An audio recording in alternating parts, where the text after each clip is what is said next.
inflation isn't all the way there. By cutting rates, we may actually get an accelerated decline in inflation. We think inflation's settling now in a 2.5 to 3% range.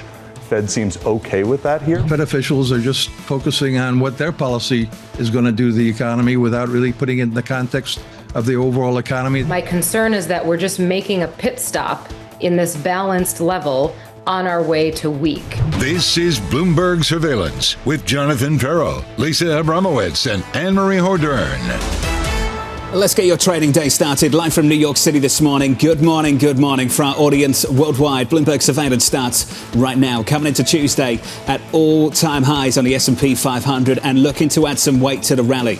Equity futures right now on the S&P 500 shifting higher by 0.1% on the Nasdaq, up by 0.25%. China unleashing a stimulus package overnight with something for everyone. Let me go through the bullet points here. Cutting interest rates, reducing reserve requirements, lowering borrowing costs on mortgages, and studying setting up a market stabilization fund. Equities having their best day since 2020. Basically, this is Plunge Protection Patrol coming out and saying we have something for you, and we have something for you if you own a house or if you want to buy a house. Here's the problem. Is this a bazooka, or is this just basically the opening salvos of something that people are going to hope is the beginning of something more? Because ultimately, how do you spur demand for people who don't have confidence about jobs, who don't have confidence about the value of their home, to borrow money if they don't want to buy? And that ultimately is the problem. Consumers are not spending, especially when layoffs are looming. Capital Economics comes out with a note after this saying basically this is in the right direction, but it's insufficient unless there's going to be that fiscal fire hose coming out of Beijing. What we've been talking about for months is that maybe Beijing, to this Goldman Sachs note over the summer, is waiting to use the fiscal stimulus maybe they have because they want to know what direction the U.S. is going in terms of the election. What's the opposite of Bramo's toxic brew? A bullish brew. Rate cuts from the Federal Reserve, stimulus package, unleashing the killer doves of the Federal Reserve yesterday. Hello, Chicago Fed President Goolsbee, who thinks we might be hundreds of basis points above neutral, saying over the next 12 months, we have a long way to come down to get the interest rate to something like neutral to try to hold the conditions where they are, opening the door to another big cut at the Federal Reserve. It's just not realistic to wait until the problems show up. If we want a soft landing, we can't be behind the curve. Thank you, Austin Goolsbee. It is soft landing nirvana, obviously. That is the opposite of toxic That's the brew. opposite. Love that. Yeah, so it is the soft landing nirvana, and a lot of Fed officials would like to see that continue. And obviously what you hear from the Fed officials is pretty much inflation is one of yesteryears. They keep talking about they have to lean into the labor market, and they want to reassure that they do no longer see any more weakness when it comes to labor market economy. It feels like a one mandate Fed. We'll have plenty of coverage on the Federal Reserve throughout this morning. Plenty of Fed speak for you through the next couple of days. Some coverage as well on one single name, Deere. Deere caught in the headlights. Donald Trump going after that company big time overnight. Basically saying if they move any of their manufacturing to Mexico, he's going to have tariffs on them. I think he said upward of 200%.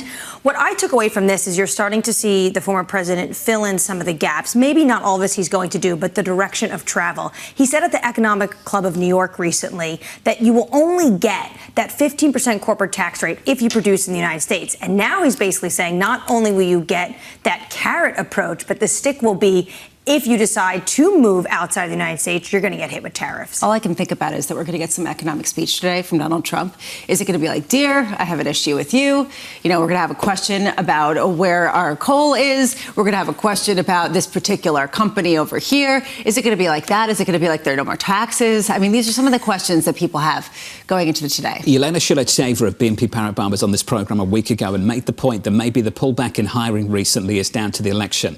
And I wonder how many companies are out there like Deere who are reluctant to make big decisions right now, including investment decisions like this one, because they worry that there could be a change in the White House and they know there will be consequences. And at the same time, they're finding their overhead costs too onerous.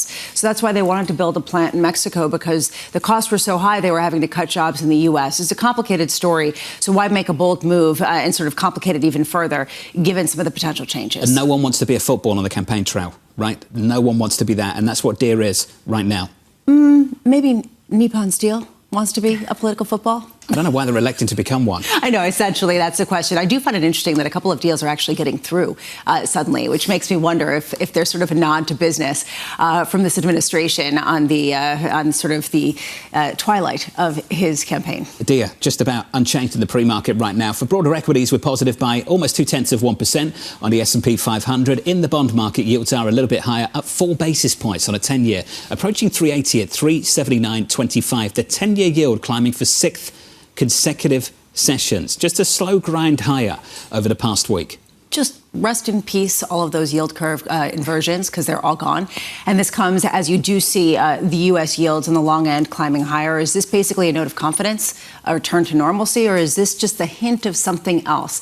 That maybe if the Fed is, super dove mode, that you end up with some longer term inflation or growth that end up getting expressed in potentially higher longer term yields. The 2-year, 10-year spread approaching 20 basis points on the screen right now. Coming up this hour, we'll catch up with Browne Levitt of Invesco, with stocks returning to record highs. Julie Norman of UCL on the risks of an all-out war in Lebanon. And we'll speak to Kamakshya Trivedi of Goldman Sachs on China's stimulus package. We begin the hour with stocks returning to record highs on bets the Fed will deliver another big rate cut. Browne Levitt of Invesco saying the US stock market has historically posted strong returns after the start of an easing cycle if the economy didn't fall into a recession within the next 12 months or if it was already in a recession. Brian joins us now for more. Brian, good morning to you. Good morning. How bullish are you this morning? Rate cuts from the Fed, stimulus from China. What's not to like? There's plenty to like, and, soft landing Nirvana. That's one of my favorite early 90s cover bands on grunge music. So, no, there is a lot to like. I mean, this basically all comes down to the resiliency of the economy. When you say it's a one-issue Fed now, that's because inflation's passé. Now, when I say that to most Americans, they think I'm talking about the high cost of living. I'm not. Of course, I'm talking about the change in the rate of change. So inflation's in the comfort zone.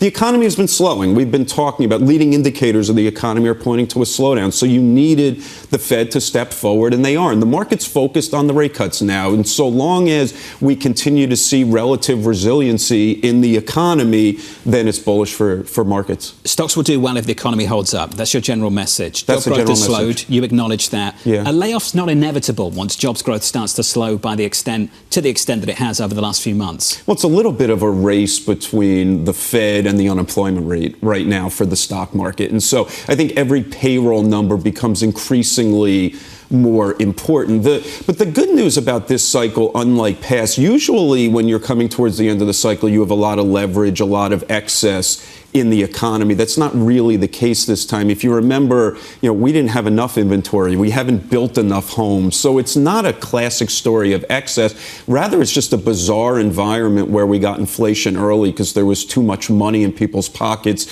at the exact moment that businesses cut inventory and slashed workers. So you got a bizarre inflation environment. The Fed stamped it out, but the higher rates haven't really hurt most Americans because most of us have fixed rate mortgages. So if we were heading into a recession, I would think corporate bond spreads would be blowing out.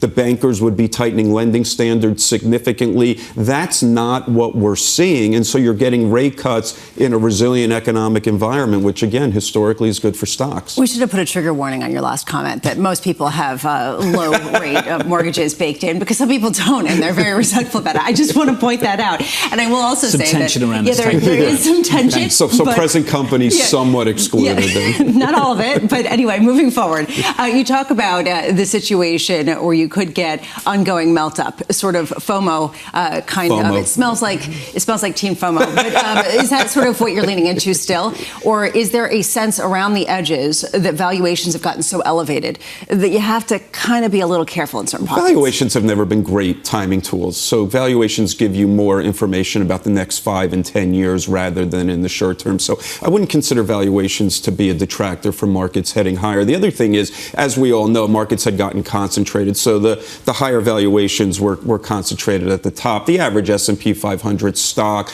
or an equal weight index are not particularly overvalued. And you lower the discount rate, it is supportive for valuation. So, yeah, I think the markets, if you look historically, Look, the reality is none of us want a recession, okay? 80, 81 is your hard landing, and yet if you invested when inflation peaked or the Fed was done tightening, you were happy over the next 3 to 5 years. You just had to deal with a recession in the short term. We would all prefer 94, 95, where you don't have to deal with a recession. You were happy over the next 3 and 5 years. So I think those two scenarios are very applicable in that either way, once you got to peak inflation, peak tightening, you were positive in stocks over the subsequent years. The big difference is, do you have to go down 20% and have people lose jobs in the interim? And that's a really bad outcome. The base case still doesn't call for that, but I'd be optimistic on stocks over the next intermediate period either way.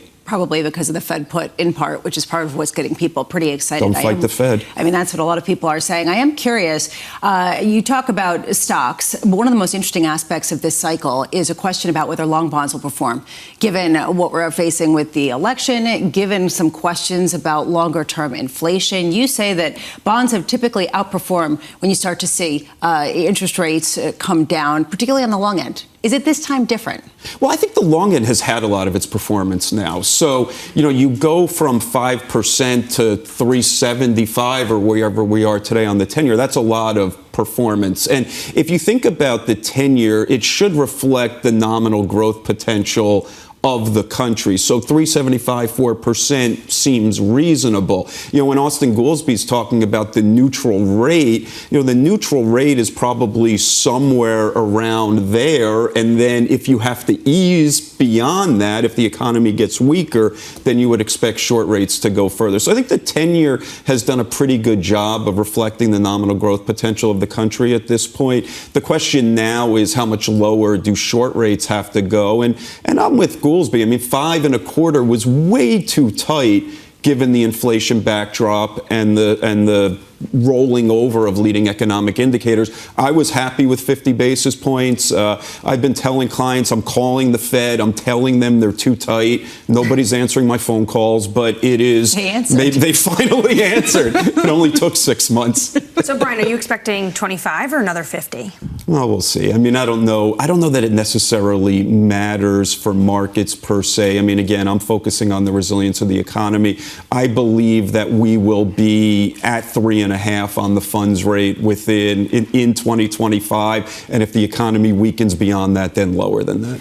What do you think could make the economy weaken? Is there concern about a reacceleration of inflation, or could this be a policy error maybe on the fiscal side? Well, I don't think it's inflation. Again, I'm one of these, sometimes people get upset with me when I say that. They say, what did that glass of wine cost you? $20, right? Well, but it also cost me $20 last year. So the rate of change is zero. People worry about the high cost of living. So I don't think this is an inflation problem. There's a lot of structural forces against inflation. Rather, it's a consumer that has already shown themselves a pretty good time and is slowing down a bit. You're seeing that at the high. Louis Vuitton's talking about it. Dollar Tree's talking about it. So the consumer is moderating. It's not a terrible thing. This is what we were hoping for when inflation was 10%. So sometimes you got to be careful what you wish for. What slows us down? We've had a prolonged period of higher rates. Most people with fixed rate loans haven't been impacted by it, but credit card loans have gone up, auto loans. These things slow down the economy. What's your soft landing scenario? Consumer net worth's at an all-time high. Gasoline prices are back to 3. So I don't think it's a cratering. It's a slowdown, and lower rates should help to reinvigorate that a bit. Next up, payrolls, jobs report 2 Fridays away. What's bullish for you? What makes you uncomfortable? Can you give us an idea of that? I think what would make me uncomfortable is if it's weaker than we expect, given how long policy has been tight. I don't think we're at a spot where we're going to have a blowout number and all of a sudden we're going to be focusing on inflation again. I ask investors to look at the break-evens. The bond market tends to know these things, and break-evens 1 and 3 are historically low, the bond market's expectation for inflation. So I don't think it's an inflation story, and now we're laser focused on growth. And, like the Fed, perhaps I'm a one mandate person now. Let's hope growth holds up. Browne, it's good to see you. Good to see you, sir. Thank you. Browne Levitt of Invesco. Equity futures right now on the S&P 500 up by 0.2%, with an update on stories elsewhere this morning. With your Bloomberg brief, here's Yahara Hackers. Hey, Yahara. Hi, John. Boeing is offering striking workers a 30% pay bump. The company said the terms are final and only valid until the end of Friday, ratcheting up pressure on workers to accept. Meanwhile, the union president saying his team was blindsided by the offer, and the union has no intention of putting it before rank and file members. The proposal is an improvement over the initial 25% increase workers turned down earlier this month, but still less than the 40% initially sought by the union. OpenAI's largest rival, Anthropic, has started talking to investors about raising capital in a deal that could value the startup at up to $40 billion.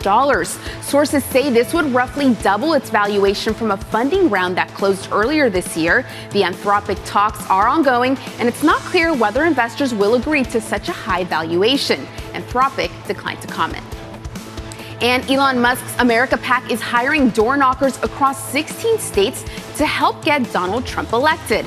The jobs are in cities and towns in the heart of presidential battlegrounds and in districts with competitive congressional races, including Grand Rapids, Michigan, and Poughkeepsie, New York. Musk's super PAC has spent $63 million so far in its effort to return Trump to the White House. That's your Bloomberg Brief. John? Yahara, thank you. More from Yahara in about 30 minutes' time. Up next on the program, Dia in the headlights. They've announced a few days ago that they're going to move a lot of their manufacturing business to Mexico. I'm just notifying John Deere right now. If you do that, we're putting a 200% tariff on everything that you want to sell into the United States. That conversation just around the corner, live from New York City this morning. Good morning.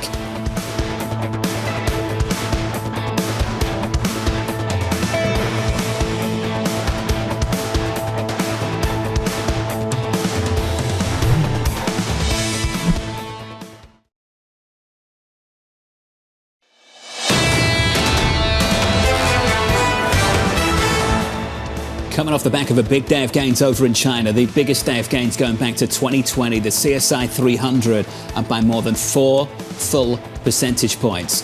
This is your carry through. The spillover into the United States, futures up by 0.2%, yields higher by 4 basis points on a 10-year. Rate cuts from the Fed last week, stimulus from China this week. The euro showing some signs of life, and the commodity screen lit up green.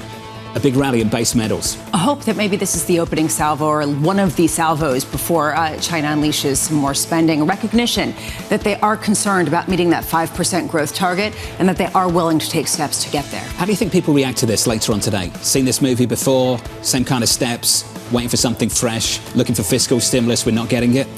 This, to me, I was thinking a lot about this morning. This highlights the limits of monetary policy. You can cut rates all you want. You can bring a horse to water, but can you make them drink? It's sort of that kind of analogy, given the fact that people don't have confidence in the economy. So why would they buy homes? Why would they go out and buy expensive goods? And that's the reason why you see the longest streak of deflation, and I think about 5 quarters in China. The kind of thing you're talking about, the classic elements of a balance sheet recession, which is something we discussed on this program just yesterday. Under surveillance this morning, Dia in the headlights. I know a lot about John Deere. I love the company, but as you know, they've announced a few days ago that they're going to move a lot of their manufacturing business to Mexico. I'm just notifying John Deere right now.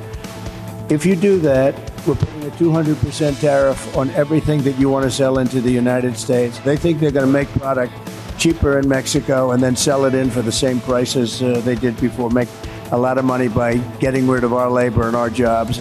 Here's the latest this morning. Donald Trump cautioning the world's top farm machinery maker against outsourcing manufacturing, following reports that John Deere is buying land in Mexico to shift some production there. Sources telling us here at Bloomberg that Trump will outline more incentives for U.S. jobs at an event in Georgia later on today. Bloomberg's Mike Shepard joins us now from the nation's capital in Washington. Mike, walk us through how Washington reacted to those words from the former president of the United States. Well, in a way, it is the Trump playbook, and even John Deere, an iconic manufacturer of green and yellow tractors, they are not immune to Trump on this front either. It is also just straight out of Trump's playbook.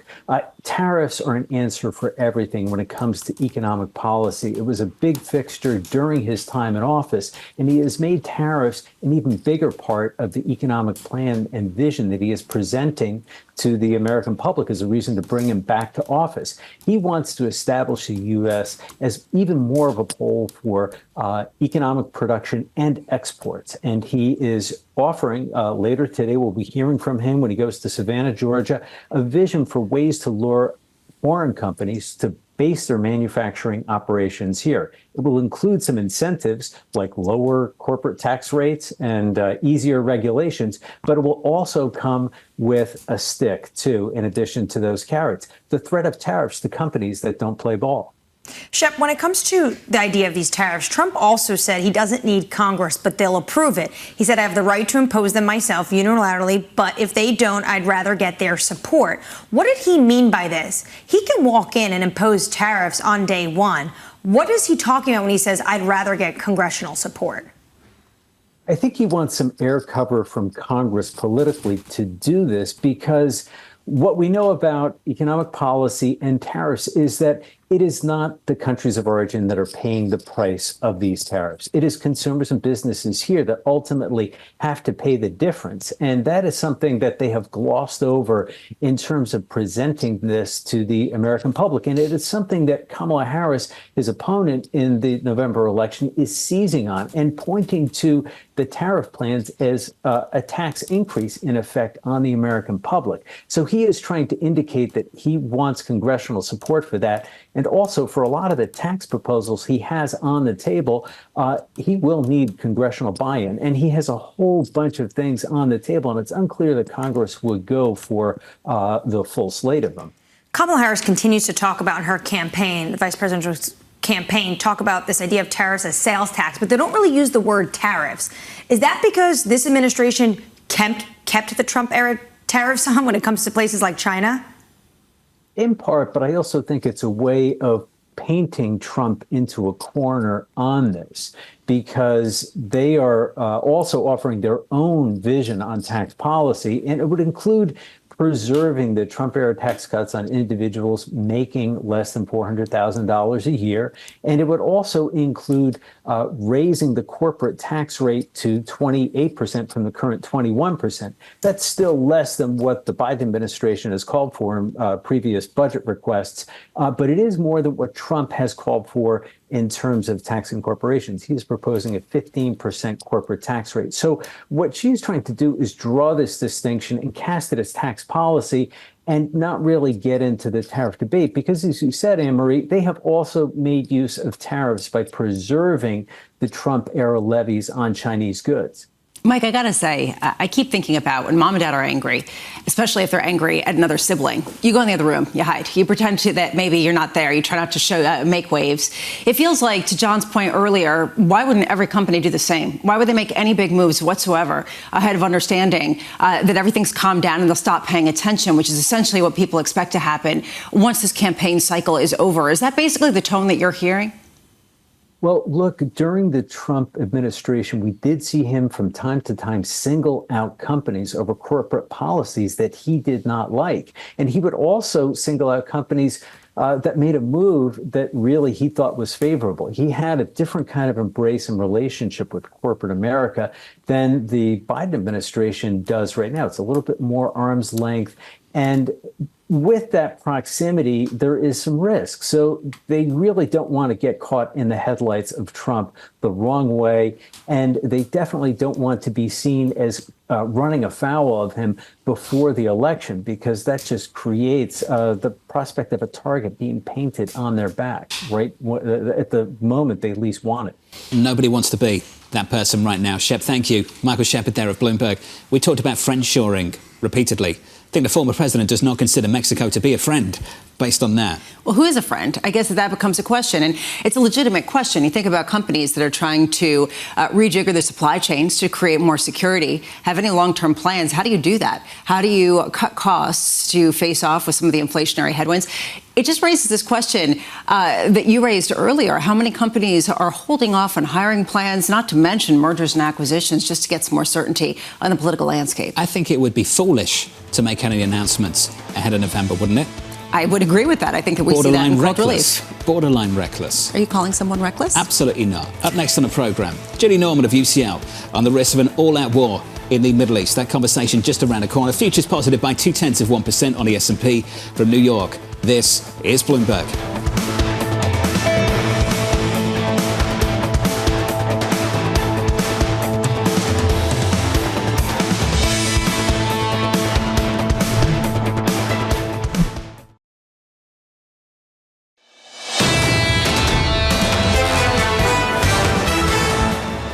We're adding to all-time highs on the S&P 500, up by 0.2% this morning. Good morning to you all. On the Nasdaq, up 0.33%. On a Russell, up by 0.4. You're getting the perfect mix, the opposite of Abramowicz toxic brew. What are we calling this? Soft landing nirvana. Okay, rate cuts out of the Federal Reserve, stimulus out of China. What do you get in the bond market? Steeper curves and higher yields on a 10-year, up for a 6th consecutive session, up by 4 basis points on a 10-year this morning, 378.68. In the commodity market, we start to rally. Look at this. Crude up by 2.7%. A pickup in copper up by more than 2%. Iron ore getting up off the floor, up by 1.8% in the commodity market. It's a good way of putting it. Basically, we're seeing a bit of a pop, although more so in copper and a little bit more in oil, as you look toward China, the potential for some sort of stimulus that is, in addition to some of the rate cuts, potentially coming down the pike, a recognition of them trying to get to 5% growth and how much that is going to be a challenge. You do wonder, how do you strip out some of the commodity issues with what we're seeing in the Middle East? And this is always kind of a messy game. But Halima Croft of RBC coming out and saying this market is not priced for any kind of escalation, and that certainly seems like a likely case as we see that conflict percolating. This market's been ignoring it for so long. Brent crude around 76 this morning. I'm reminded of something Max Kentner of HSBC said yesterday. With the likely more aggressive pace of Fed and perhaps global rate cuts, throw in China this morning, there could be a non-negligible risk of a growth pickup and threat to the disinflationary progress in the coming quarters. Is that the brand new risk over the last week? It's the underpriced risk. I don't know if it's the actual risk, and that's sort of what people are gauging. It is underpriced, but is it underpriced for a reason? This from Bank of America derivative strategists. With the Fed's 50 basis point cut communicating confidence that inflation is under control, the Fed put is back with a strike price as high as it's been since COVID. So at a certain point, you could see how stocks could rally even if bonds wrestle with this question about whether we're now underpricing growth and inflation longer term. That's the latest in a price action. Let's get some of the details out of China. Under surveillance this morning, China unleashing a wide-ranging stimulus package, the PBOC cutting short-term interest rates and existing mortgage rates while slashing minimum down payments for housing as well. Talk of a market stabilization fund as well. They threw everything at this overnight. The CSI 300 up by more than 4%. Plunge Protection Patrol. This typically comes out if they're talking about potentially supporting stocks. I believe that the stock market is down some 40% since its all-time high in 2021. So you're looking at a market that's very much flat on its back. New home prices, just to give you a sense of where they're coming from, they had their biggest decline last month versus the prior period since 2014. You're seeing outright deflation in a way that we haven't seen since the end of the 1990s. You're facing an economy that really is struggling with consumer confidence. And so you start to wonder, what can rate cuts do? And that ultimately is the reason why people are saying this is the opening salvo to something bigger. And not only are they coming out with everything they have, they're also projecting more to come. The central banker is saying, if we need to, we will cut again. But you hit the nail on the head. The problem is people are not borrowing money, regardless of where the interest rates is, because they're nervous they will not have the sales to make up, to repay those loans. Already said it once this morning, classic balance sheet recession. Lowering rates doesn't get it done. You need to boost demand elsewhere. Okay, be kind to me with this one. I know I'm going to get some heat. No, please do. Okay. Heat from who? The people. There is this feeling that maybe, this is the reason why the Fed's being so aggressive right now.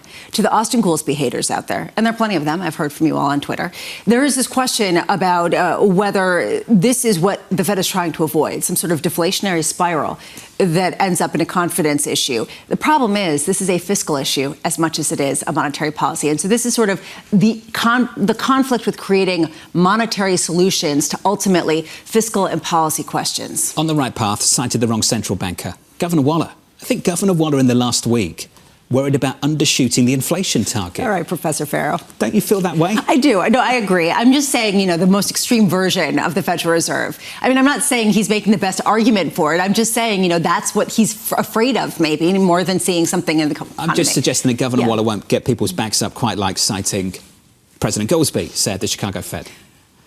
I'm not sure anyone wants me to be a teacher either. Let's just get to a different story.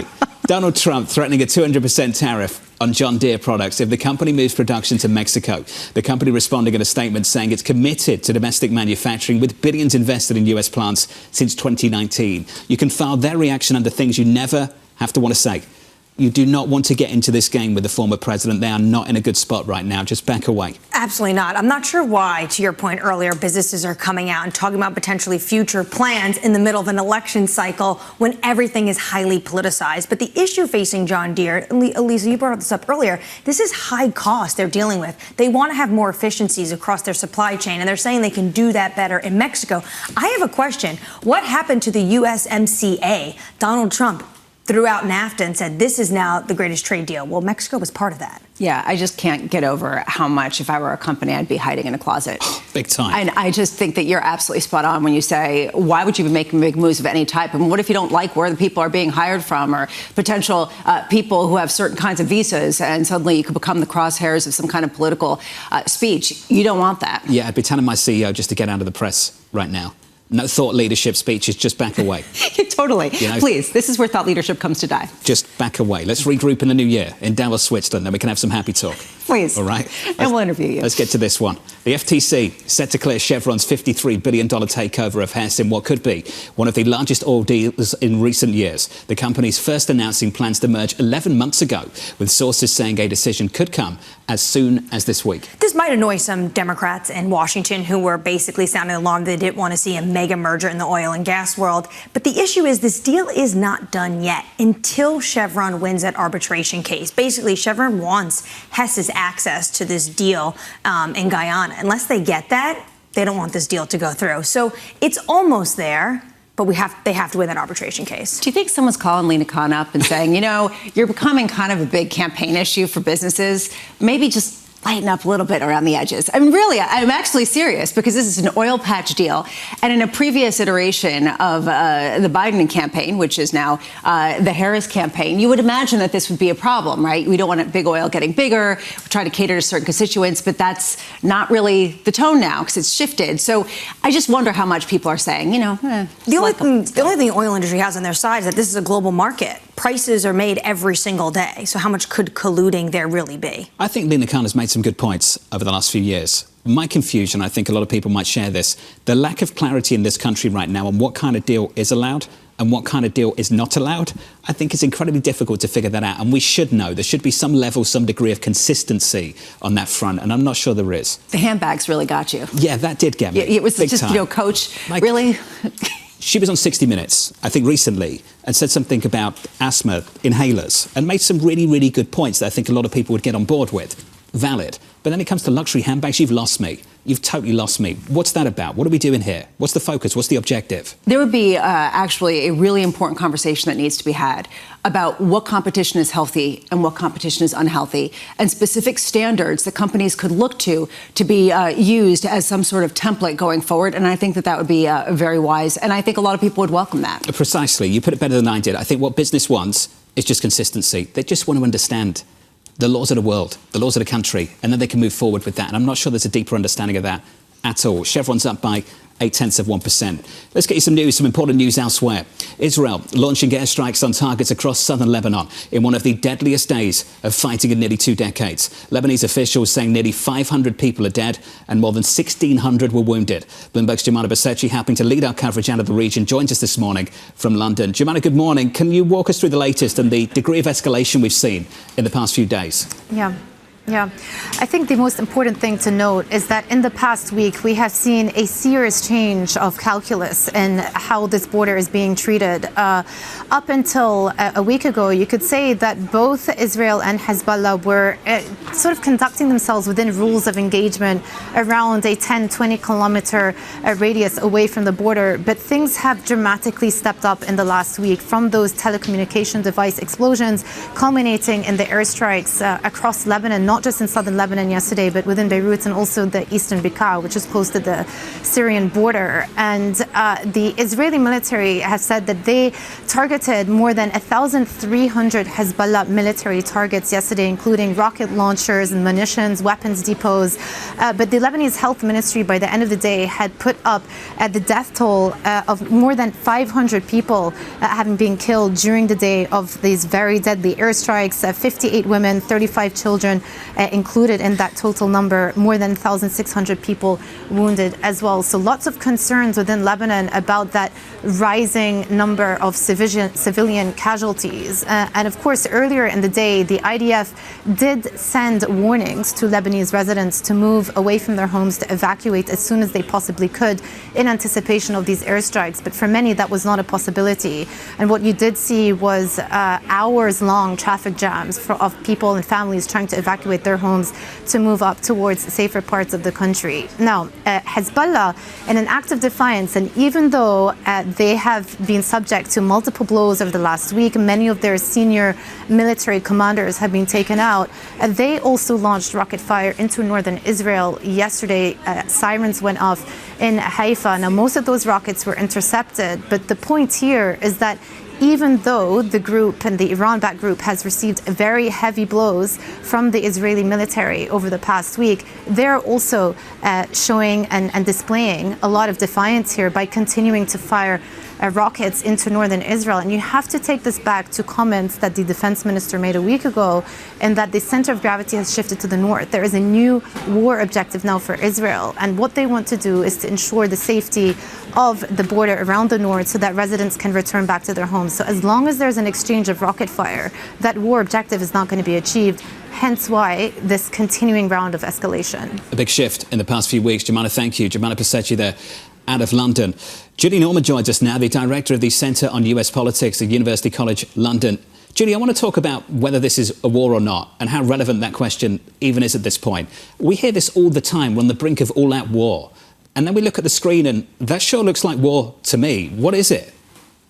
Well, I think that's exactly right. The escalation that we've seen really can't be described in any other terms when we're looking at casualty numbers, over 500 and, thousands displaced and whatnot. I think where some of the concern is around language, but more around facts on the ground, is to what degree is this going to escalate? And I think there's a couple of different ways to think about that. First, if this is going to extend beyond airstrikes to some kind of ground invasion. So far, Israel seems to be preferring the airstrikes, not wanting the ground invasion. They have done that in the past and have gotten bogged down very quickly and for very long periods. So that's kind of option one. Second is drawing in other regional actors. If Iran gets directly involved, if other proxy groups get directly involved. And third is if, by extension, the U.S., other actors need to get involved as well. The Pentagon is already sending additional U.S. military personnel to the region in very small numbers right now and mainly for deterrence purposes. But this is why everything is on this edge of the knife. And I think it's this idea of, is this going to become an all-consuming regional war that, everyone is very concerned about that, as well as the dynamics within Lebanon and Israel. Julie, when it comes to the potential ground invasion, a senior U.S. official briefing us reporters last night was actually also talking about the fact that it's important to take Israel seriously, though, on their preparations for that. And the other question we've been asking through the course of the past few weeks was, especially when the pagers were blowing up in Lebanon, was this escalation to escalate or escalation to de-escalate? Can you now draw the conclusion that this was escalation to escalate? Well, what I would say is I think anyone who has spent time in Israel since October 7th has known that, from Israel's point of view, they want to push Hezbollah back. And there were U.S. attempts to do that diplomatically, French attempts to do that diplomatically. But there was always this messaging in Israel that, look, if diplomacy wasn't going to work, Israel was going to take action to push Hezbollah back and take action into their own hands. So I think you can read these current actions in two ways. One is, again, trying to force some kind of capitulation from Hezbollah. I don't see that happening. Hezbollah has been very defiant, especially with the lack of a ceasefire in Gaza. And so the other option is, again, escalation, which Israel is also very prepared for. So from my sense and talking to people in the region, Israel was prepared for it to go either of those two ways. What they did feel was that the status quo was unsustainable. How long would it take before Iran gets directly involved? It's a good question. I mean, an interesting thing is that of all actors, I would say Iran is one who really does not want a regional war as well. Back channels with the U.S. have affirmed that throughout. And I would say most notably when a Hamas official was assassinated directly in Iran, Iran still has not really retaliated, taken action back from that. So we've seen elements of restraint there. With that said, Hezbollah is the most important proxy actor for Hezbollah or for Iran. It's their strongest asset in the region. And so if Hezbollah is really on the brink of defeat or of really getting hit hard, it would be very hard for Iran to sit this one out and just let their main force in the region take that big of a hit. So the pressure is going to be on them as well. Julie, appreciate your time as always and the update. Julie Norman there of UCL. If you came down from Mars and you went into the Middle East right now, you'd call this a regional war, wouldn't you? Based on what you're seeing on the ground. That's what it looks like. It is a war. I don't know what people are looking for in terms of escalation. I think that the real questions right now are what kind of escalation is likely? What kind of escalation would bring getting out of control in a way that's very difficult? And really, where are the nodes of leverage right now? Because right now, it doesn't seem like the U.S. has much, and I don't know how much Iran has actually leverage right now over Hezbollah. I mean, they have a lot of leverage, but how much they're actually directing them versus trying to manage a conflict that they clearly don't want to escalate. Certainly this White House has struggled to influence events on the ground. That's for sure. That's evident over the last few years. Let's give you an update on stories elsewhere this morning. Here's your Bloomberg Brief with Yahara Hackers. Hey, Yahara. Hi, John. Italian government officials are growing frustrated at Germany's opposition to a potential takeover of Commerzbank by Milan-based Unicredit. According to people familiar, officials in the Italian Prime Minister's administration have privately criticized that while Berlin advocates for more European integration, they then come out against the potential takeover of one European bank by another. Those familiar also say some in Rome have expressed frustration at Unicredit's CEO for being overly aggressive in his bid for Commerzbank. About 45,000 dock workers at every major port along the U.S. eastern and Gulf coasts are threatening to strike next month, just weeks ahead of the presidential election. A work stoppage could lead to supply chain disruptions not seen since the pandemic. One estimate says a week-long strike could cost the economy $7.5 billion. Talks have been at a stalemate since June. Meanwhile, shares of Visa falling in the pre-market. Bloomberg reporting that the U.S. Justice Department is planning to file a lawsuit against the company as early as today.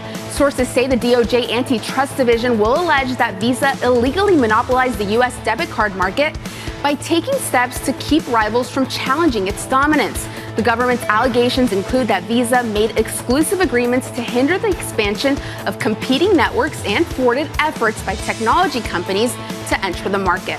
That's your Bloomberg Brief. John? Yahara, thank you. More from Yahara again in about 30 minutes' time. Up next on the program, China unleashing a stimulus blitz. I think to deliver this year's growth target may be not that hard given today's policy announcement. And don't forget, we still could have further fiscal stimulus. We'll get the view from Goldman Sachs up next.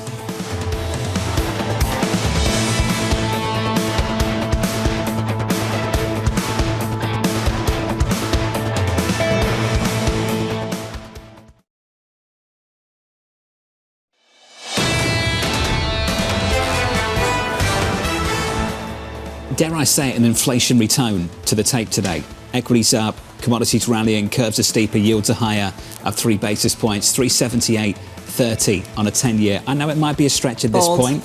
Bold, I know. But it's kind of happening on the screen at the moment. Just at the moment. Just as an observation. Check out gold. I mean, you see it all-time highs on a nominal basis. Look, I agree with you, but on a relative basis, it's still not necessarily, we're talking, little bit incremental of an increase. Just on the margin. Under surveillance this morning, China unleashing a stimulus blitz. I think to deliver this year's growth target may be not that hard given today's policy announcement. And don't forget, we still could have further fiscal stimulus. Today, there's probably no point of announcing that yet because we still have more than 1 trillion quota left to be basically used up this year. And there's still possibility, if needed, the Ministry of Finance can issue more treasury bonds. So here's the latest. China's central bank unveiling a stimulus package, sending stocks to their best day in China since 2020. The plan including a cut to short-term interest rates and a reduction in reserve requirements for banks. Officials there also studying setting up a market stabilization fund. Ahead of the move, Kamakshya Trivedi of Goldman Sachs writing, our China economics team have just revised down their 24 GDP growth forecast to 4.7% from 4.9%. As such, we expect the Chinese currency to underperform. Kamakshya joins us now from London for more. Kamakshya, you wrote that before this stimulus package, and I have to ask you, is this enough to change your mind? Look, I think, the stimulus is certainly more than we expected just a few days ago. So I think that's fair and I think that matters. But it seems to me more aimed at putting a floor under the equity market rather than necessarily buoying the currency. And so, yes, of course, we've had a little bit of a currency strength today. We've had more of it in the last, I would say, month and a half, although I think that has more to do with dollar weakness than China-specific strength. So I think, the jury's out. I think, it's not surprising to see stocks react positively to the announcements that you've seen. I still don't think a stronger currency is the best way to express a view on the developments that have occurred overnight. So there is this question about whether the Fed is opening the door to some sort of stimulus and a further easing around the world, and whether it creates a relative, I don't want to say race to the bottom, but it gives us a bit of a backdrop that could limit how much dollar weakness there could be. Is that kind of your view of things?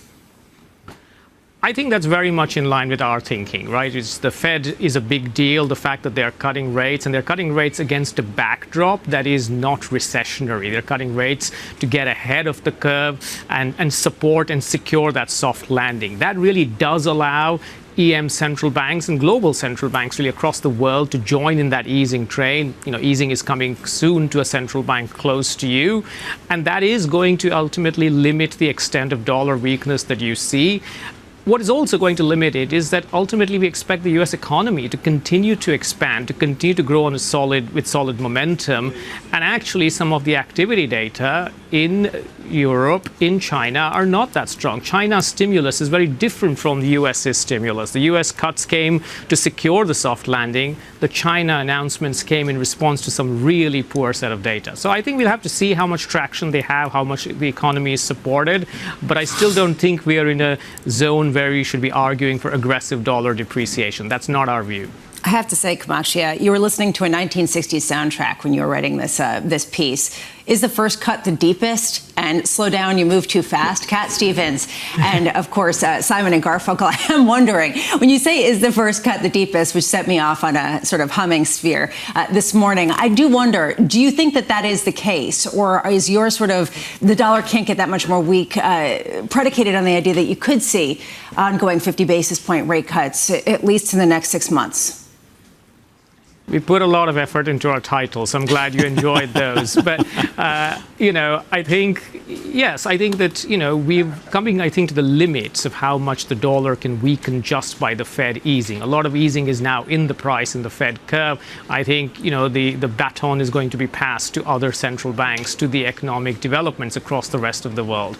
Ultimately, look, I think if we're in a world where, global growth is okay, the Fed is cutting aggressively and equity markets hold up, that's a generally dollar weakening environment. But we've always maintained that the dollar's high valuation is ultimately a feature of the strong growth in the U.S. and the real returns you get in U.S. assets. We don't think that picture is going to change anytime soon, and therefore we think the dollar's high valuation will erode only very gradually. You say a key event risk is the election, obviously, for Asian currencies. Which are the most vulnerable potentially to Trump tariffs? Yeah, I think if we have a set of tariffs, if we have, trade disruptions, that's never good for any emerging market or any market really, which is plugged into the global trading cycle. And a lot of EMs, have that exposure to global trade. I think, if I think of open economies like the Korean won, but even sort of neighboring economies like the Mexican peso, I think, those are the kinds of currencies that could be affected. China is another one where, there There's lots of talk of tariffs, and we saw those implemented in 2018 and 2019, and there was an impact. So I think it's the I would say open economies of Asia that are more plugged into the global trade cycle. But then also perhaps Mexico is one which always features on the top of the list, just given its exposure to U.S. trade. We'll talk more about that next time. A clinic from you, as always, Kamakshya Trivedi of Goldman Sachs there on the latest out of China and the United States. And on the trade front, I think the Chinese story well understood at this point, for the former president at least. What is less understood is what happens with Mexico. I'm absolutely fascinated to see what happens in that part of the world. What do friends mean? If you talk about friend shoring, who's a friend? And how reliable is that friendship? Can it be depended upon? And those are real questions that need to be answered. He said goodbye to NAFTA. Does this mean we're potentially entering a Trump 2.0, saying goodbye to the deal USMCA, which he negotiated? Feels that way. Really does feel that way. Coming up next on the programme, Stuart Kaiser of Citi, Ed Mills of Raymond James, Lord John Browne of BeyondNetZero, and Jill Carey Hall of Bank of America from New York. This is Bloomberg.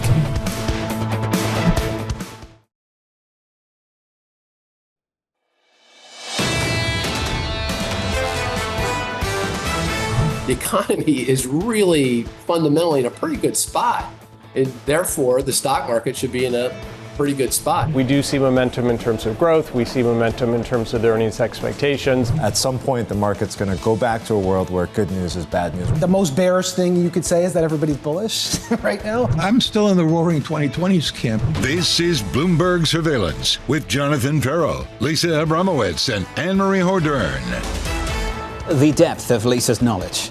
First cut is the deepest, not Rod Stewart. He just sang it. He did. Cat Stevens wrote it. Did not know that. 1967, the same year that actually Feeling Groovy was released, which is the other song in there. I went down a real rabbit hole. Are you going to tell us some market stories about that particular year, or we're not going that far just yet? 1967. I haven't checked the bond yield perspective during that. Check where the 10-year bond yield was it. back then. Carry on. Let's get to equity markets. Let's start there. Yesterday, the 40th all-time high close on the S&P 500 of the year so far. We add just a little bit of weight to it.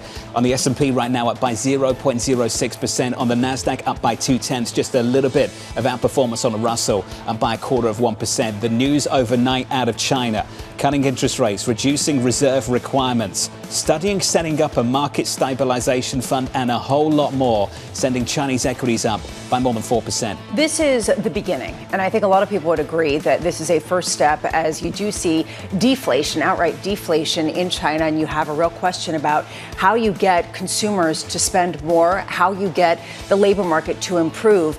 Key question is, this obviously isn't being treated as a bazooka, because otherwise you'd be seeing a bigger response in markets that have really responded to any kind of Chinese growth. Is this really the opening salvo, or is this it? And that, I think, is the question. Our Bloomberg Economics China economist says this will be a day to remember for China's monetary policy, because the PBOC unleashed a barrage of measures. But the issue is, of course, can this really lift consumers if they're not spending? They are not spending, and there's potentially layoffs down the road. Those measures coming almost a week after the Federal Reserve decided to cut interest rates by 50 basis points. There is an easing mix worldwide right now. A little bit later on, there's one central banker to look out for. This central banker responsible for the first governor to dissent on the FOMC in almost 20 years, Governor Mickey Bowman, a little bit later on. How concerned is she about inflation? Is this actually a real concern, or is it just on the margins? She still sees it as a dual mandate Fed, where you do have to watch some of the price pressures out there.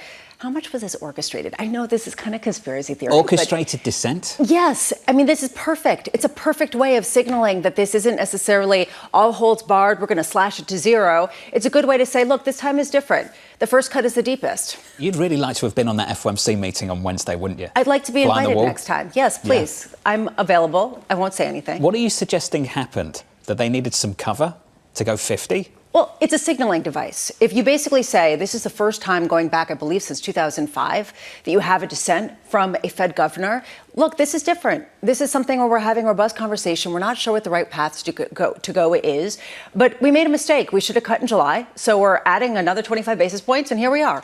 And it's a signaling device, more say than, oh my goodness, we all hate each other. This is going to be really violent next time. There's some convenient dissents on the FOMC. Your equity market looks like this, just about turning over to unchanged on the S&P 500. In the bond market for a sixth consecutive session, yields are higher on a 10-year by 3 or 4 basis points. The 10-year approaching 380 at 378.30. I just would like to point out on Thursday we've got a 7-year auction. It's $44 billion. And as much as we like to joke about the auctions, it actually is significant, because if you start to get something sloppy around the edges, and 7-year note auctions tend to be sloppy, do you start to get a bigger push up in yields?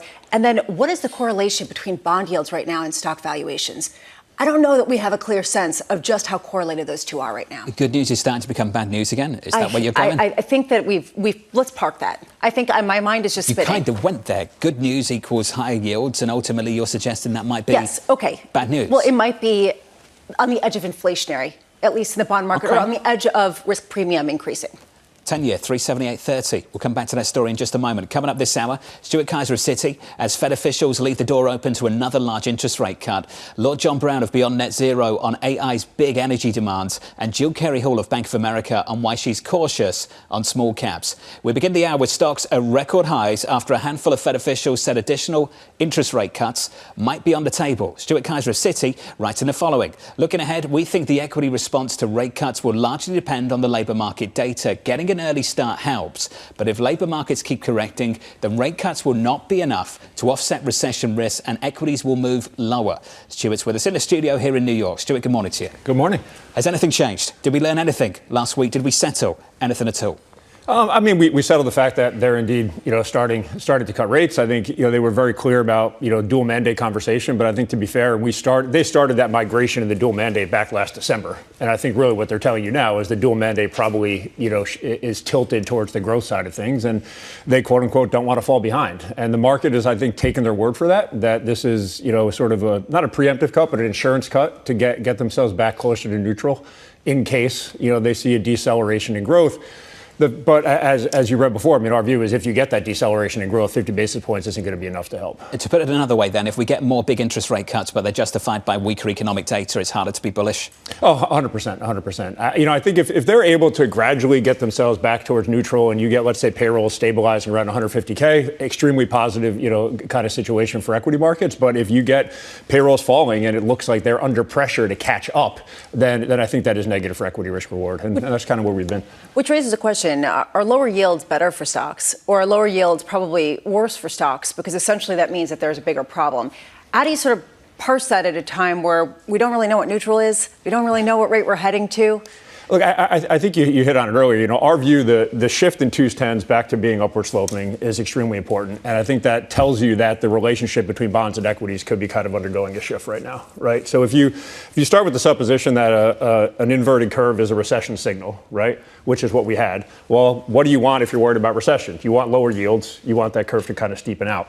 Once you normalize the yield curve, in theory, that would mean recession risks have eased, right? So in that case, we actually think you're going to want higher yields at the 10-year point, because that 10-year point in the curve is more growth sensitive. That's like your growth impulse. So it's early stages. We've just kind of broken that inversion. But I do think it shouldn't go we shouldn't ignore the fact that shift in the yield curve is meaningful. And the correlation between bonds and equities could definitely be kind of in a paradigm shift right now. Which raises the question, is the bar for good news higher right now for stocks, given where valuations are and given that they won't necessarily get a boost from lower yields? Yeah, look, that's a tough question. I do think at this point, frankly, if you printed 150, 160K jobs, I think that would be, red positive and the market would respond. I think if you have a Fed that is worried about slowing growth and is cutting rates to deal with that actually kind of lowers the bar for good news, I think, because the market is going to take positive news on ISM, on claims, on payrolls, more positively than it otherwise would have. I mean, if I told you we were going to print 150K payrolls in June, you would have thought that was negative. We print 150K payrolls next week. You say, oh, that's not so bad because we're at 50K and they're doing insurance cuts. So I do think the bar is actually a little lower for news right now. Do you think the policy growth mix right now justifies a shift to small caps? It 100% depends on the labor market. As we've been saying that small cap trade is very tactical. It's trading. It's very hard to be buying sort of a rate sensitive, growth sensitive asset into what is potentially the early stages of a deceleration in growth. So I think you can be long small cap ahead of catalysts where you have some confidence you're going to get good news. But I think that's just a really hard trade to hold in your portfolio over a 3 to 6 month period. Speaking of really hard trades, utilities, just phenomenal, the performance so far year to date. It's been really difficult for us to try and work out whether that's just a pure bond proxy proxy, defensive, or something else linked to AI? What is it? The bond market is helping, but I think a lot of this has to do with, we're going to reopen 3 Mile Island. I mean, that's like a headline in my lifetime you would not have expected to kind of hear that. So I think it, honestly, look, I think the lower yields helps. It kind of puts it a little bit back in the spotlight, but I think what's driving the kind of sort of convexity or acceleration you're seeing is much more So just thematic. quickly, high yields don't hurt it. Because we're getting high yields over the last 6 days on a 10-year, and I'm wondering if that continues, whether that trade is facing a real headwind. Yeah, I mean, higher yields probably don't hurt it as much as they would under normal conditions. I think the market is viewed as the Fed's cutting, so that's a lower yield environment. That's incrementally positive for utilities, plus which I can bolt on this really strong thematic that, hits a nice AI hashtag. And I think that combination's really helped. In your latest note, you talk about how there's a lot of questions regarding the U.S. election. Has any events that happened recently shifted you one way or the other? Look, the polling has shifted. Our view has been this is 50-50. That was our view in June, July, and even August. So I think you just have to go into it that it's basically a 50-50 toss-up and trade it that way. What is the number? You think Democrats need to poll, 3 to 5% above GOP nationally to really be confident in that outcome? We are starting to get to those levels. So I think markets are asking the question about, odds of a Harris win. But national polls don't really matter if it's just going to be one in a swing state. No, I agree. And that's why we view it as 50-50. Even when Trump was way ahead in the polls, in July, our view was this is a small number of states, a very narrow vote margin. It really depends on turnout. And for that reason, I think it's very hard to have conviction in either direction about which party is going to win. So I think you trade this really from a volatility perspective as opposed to directionally, at least in our view. There was a quote that I saw this morning from Bank of America derivative strategists. With the Fed's 50 basis point cut communicating confidence that inflation is under control, the Fed put us back with a strike price as high as it's been since COVID. Are you ratcheting up your expectations of how much the S&P can rally just on a base case that the bar is a lot lower for good news for equity markets to do really well? Look, I think there's the Uber bull case, I think, for all of this year has been you avoid a recession, you get insurance cuts, right? And that is now a plausible scenario, right? We're getting the insurance cuts. So the question is, do you get that solid labor market kind of holding in? If that's the case, yeah, then I think equity markets can go significantly higher.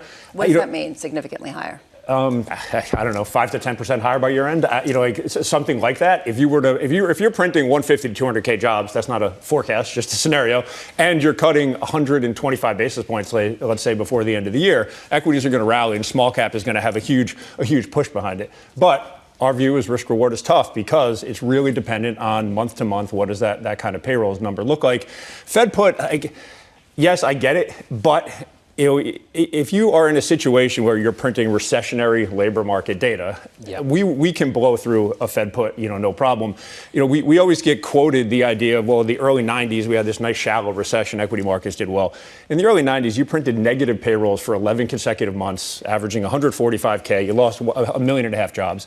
The Fed put's not going to protect you if you get that kind of data. And that's why we think the risk reward is kind of a little bit off right now. What's the number one trade you're recommending to clients right now?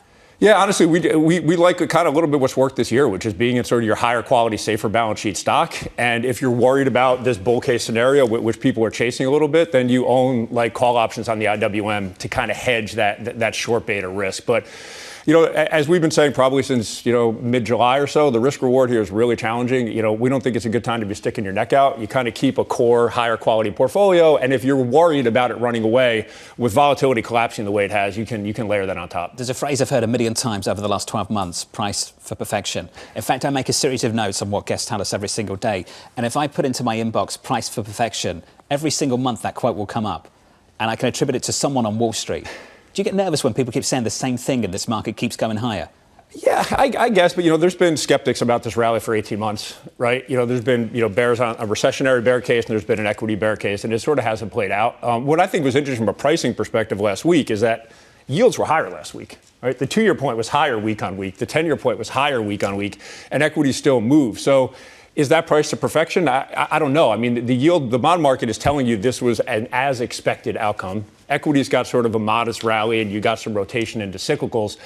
Valuation's high, yeah. I mean, there's no doubt about that. But look, we're generating the earnings growth. Look at S&P equal weight in the third quarter. Extremely, extremely positive performance because that earnings growth is starting to kind of broaden out. So I don't know about price for perfection, just in the sense that you talk to a lot of clients, and There are people worried about the bear cases. So it doesn't feel like everybody's kind of all in on this trade. But I think the plurality of outcomes is soft landing. And in that sense, I think that's what people are talking about when they talk about price protection. That's where I was going to go. And just to sort of put a bow on all of this, what would you have to see to go all in on small caps?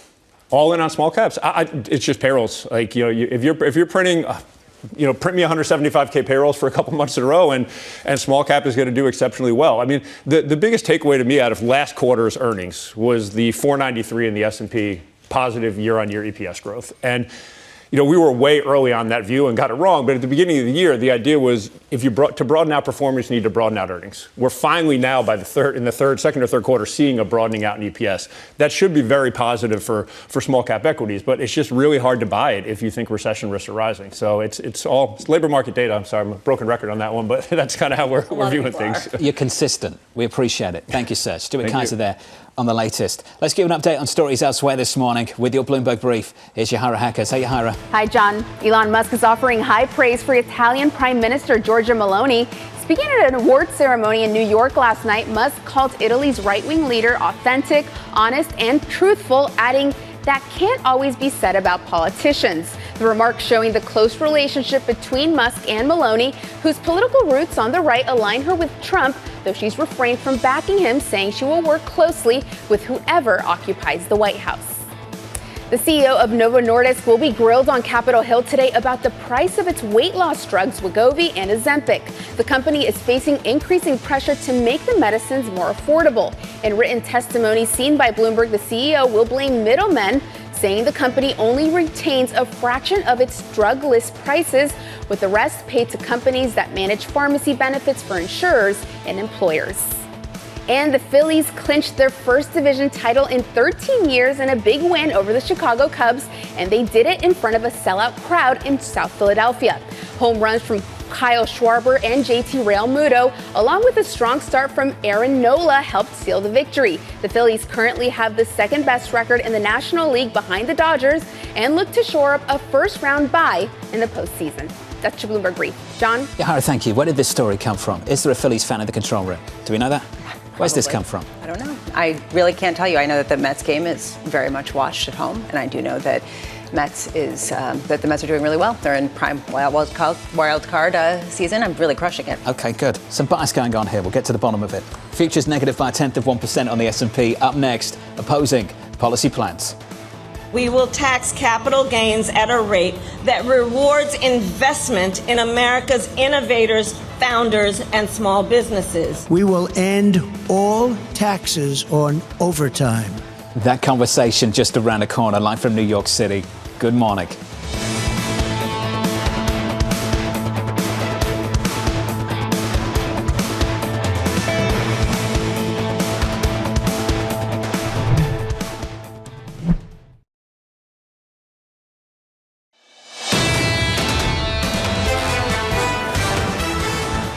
So stocks were positive. They're just turning just a little bit lower. No drama. We're down by 0.04% on the S&P. One thing that is sticking, the shift higher in bond yields, up by 4 basis points on a 10-year, just short of 380, 378.68. Under surveillance this morning, opposing policy plans. We will pass a middle-class tax cut that will benefit more than 100 million Americans. What I'm going to do is something that nobody has ever even thought about doing. No tax on tips. We will tax capital gains at a rate that rewards investment in America's innovators, founders, and small businesses. I want to cut taxes on Americans while putting tariffs on China and foreign countries. My plan is to give a $50,000 tax deduction to start-up small businesses. We will end all taxes on overtime. So here's the latest this morning. Donald Trump and Kamala Harris set to roll out their new details of their new economic policies during swing state campaign events. Sources telling Bloomberg that Trump plans to offer incentives to lure foreign companies to the U.S., with Harris slated to announce new policy details in Pittsburgh. Ed Mills of Raymond James writing, the race for the White House remains too close to call. If Harris can keep her momentum, she wins. If Trump has a late surge like 2016 and 2020, he wins. Ed joins us now for more. Ed, let's talk about that late surge. Where would that late surge for Donald Trump come from? I think his base coming home. When you look at 2016 and you compare it to 2020, Donald Trump had 10 million more Americans vote for him in 2020 than he did in 2016. He increased his vote share by 15%. If you have a surge in terms of voter turnout towards him, that especially where things are so close in Sunbelt states, he has multiple paths to 270 electoral college votes. So that's where we don't call this election just yet in either direction, John. But Ed, has his base left him? You say they're coming home. Isn't this the moment where he needs to be catering to the center? I don't see his base having left him. I look at polls that ask the question on a scale of 0 to 10, how likely are you vote for the other candidate? And it was exactly the same that had 0% for Biden as it has 0% for Harris, which shows me basically Donald Trump's base has held. There is a large group of Americans who have made their mind that they are not going to vote for the other candidate. When you actually add up the zeros for Trump and the zeros for Harris, it's about 86% of Americans have already decided they could never vote for the other candidate. When it comes to the rest of the campaign trail, 40 some odd days to Election Day, Trump is almost everywhere, every single day. Even this weekend, he's going to a Georgia-Alabama game. When you have Kamala Harris doing specific events, they're very judicious in their time. Are both of these working for each candidate? I think it's a little bit too early to tell, Annmarie. One thing that has been striking to me is that when you look at the fundraising numbers and you look at the spending numbers, right now Donald Trump is being outspent by the Harris campaign by about $5 million a day. And so when you are being outspent by $5 million a day, you need earned media. And you're going to need to say things that get you onto the nightly news, get you into the conversation. And so with the 40 odd days that we have left in this campaign, I fully expect that the earned media efforts of Donald Trump to ramp up and the conversations we have out of that getting more and more kind of interesting in these last 40 days. And I got to say, if I'm going to sum up both of their plans for the economy, for Trump, it's nobody pays taxes. And for Kamala Harris, everyone gets something. And both of them seem to like crypto. What's sticking with potential voters? Yeah, I mean, who says there's no policy plans that are out there? We saw a pretty robust discussion there. What's so fascinating about this is that it's trying out policy plan after policy plan to see what actually sticks, what gets traction. On no tax on tips, you know, certainly Trump said it first and then Harris was asked about it. And it's like, yeah, sure, let's do that, because there is a state of Nevada who a lot of taxed individuals on tips and trying to kind of win over kind of that 1 or 2% that could decide this election. What's also interesting to me is that, well, we kind of joke a little bit about how loosey-goosey some of these policy details are. We have a tax deadline next year. Something has to happen next year on taxes. So it's a very serious conversation that is going to occur in Washington, D.C. next year. $5 to $10 trillion sway in one direction or another in terms of taxes on the American people and revenues to the federal government, depending upon who wins. But we are almost in a kind of a choose your own adventure mode from the candidates as they announce what plans they have, trying to see if it kind of wins over that kind of 14% that have not made up their mind. And I'm glad you went there. It's an important point, especially ahead of December, when a number of people are wondering whether to sell and get ahead of some increases potentially on capital gains taxes next year. How much, when you talk to clients, are they watching the polls and, depending on who's ahead, deciding whether or not to sell for the tax loss purposes? You know, not yet. There's been a little bit of a conversation of it's been unusual that after the first debate, we clearly saw the Trump trade getting put on. After the second debate, we had the Harris trade being put on. A debate that I've had with clients is, do you want to get ahead of that? And does November 5th become a sell the news event?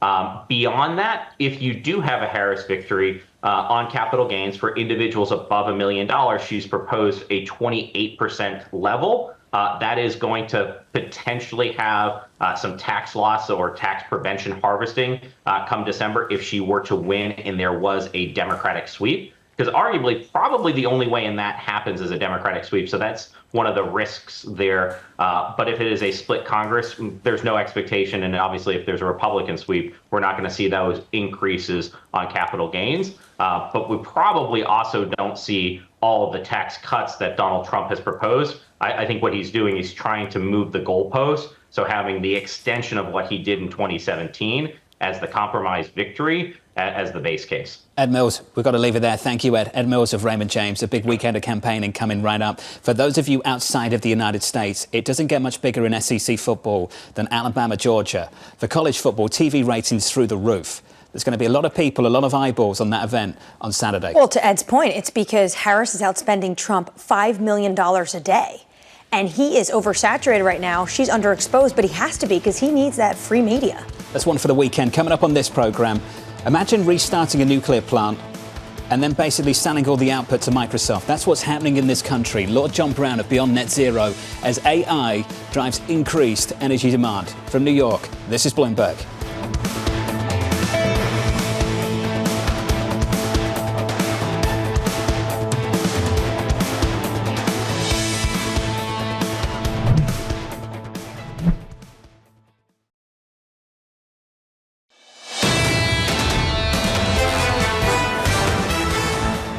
Two hours away from the opening bell, equity futures just about positive on the S&P 500, a lift on the Nasdaq 100 up by 0.05. The gains stick. They hold on the Russell, the small caps up by 0.2%. If you are just joining us this morning, lots of changes overnight out of China, lots of move. They've cut interest rates, reduced the reserve requirements for banks.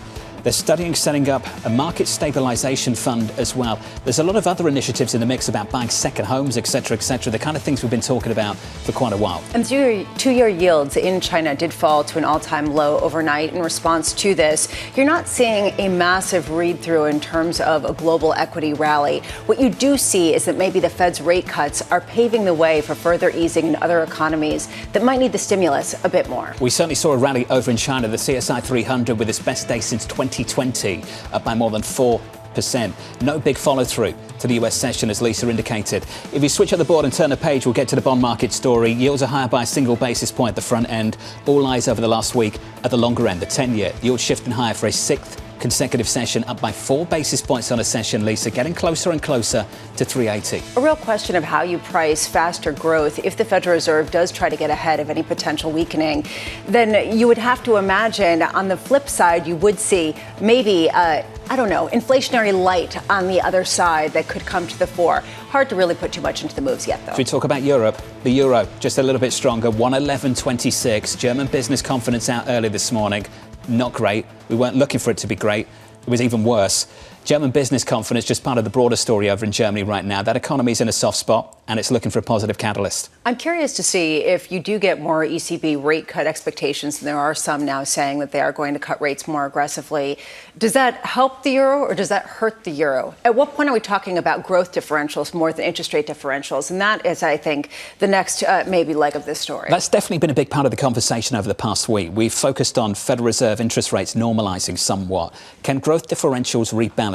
You'd have to think that China's a big piece of that puzzle right now. And if they can get some traction in that economy, it should go downstream to places like Europe. Which is the reason why you can take a look at the euro strength and talk about more what happened in China than, say, German business confidence, which isn't there. And the rally, if you look at the chart, speaks to exactly what Lisa just described. Euro dollar right now, 111.26. Under surveillance this morning, Israel carrying out its deadliest airstrikes on Lebanon since 2006. Lebanese officials saying nearly 500 people were killed in the attacks. It's getting very difficult right now in the Middle East by the hour. You had one Israeli military official coming out yesterday, so saying basically they want to degrade Hezbollah's military capability in the air.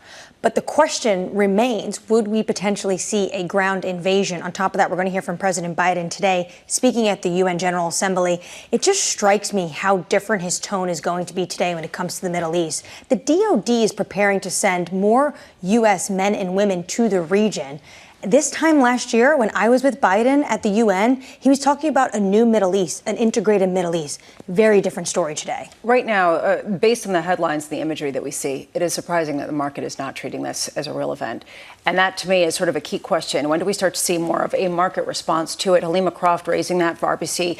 And I think that increasingly should be a question as we look at escalation and the potential outcomes there. Brent crude this morning on the session up by 2.4%, 75.67. Let's talk about Boeing making an offer to striking union workers, including a 30% pay bump. The plane maker looking to resolve the strike, which has shut down factories across the Pacific Northwest for over a week. Union members are still pushing for a 40% pay increase. With the union leaders saying they're not even going to bring this to the rest of their members until it's something more in line with what they would like and what they've been asking for.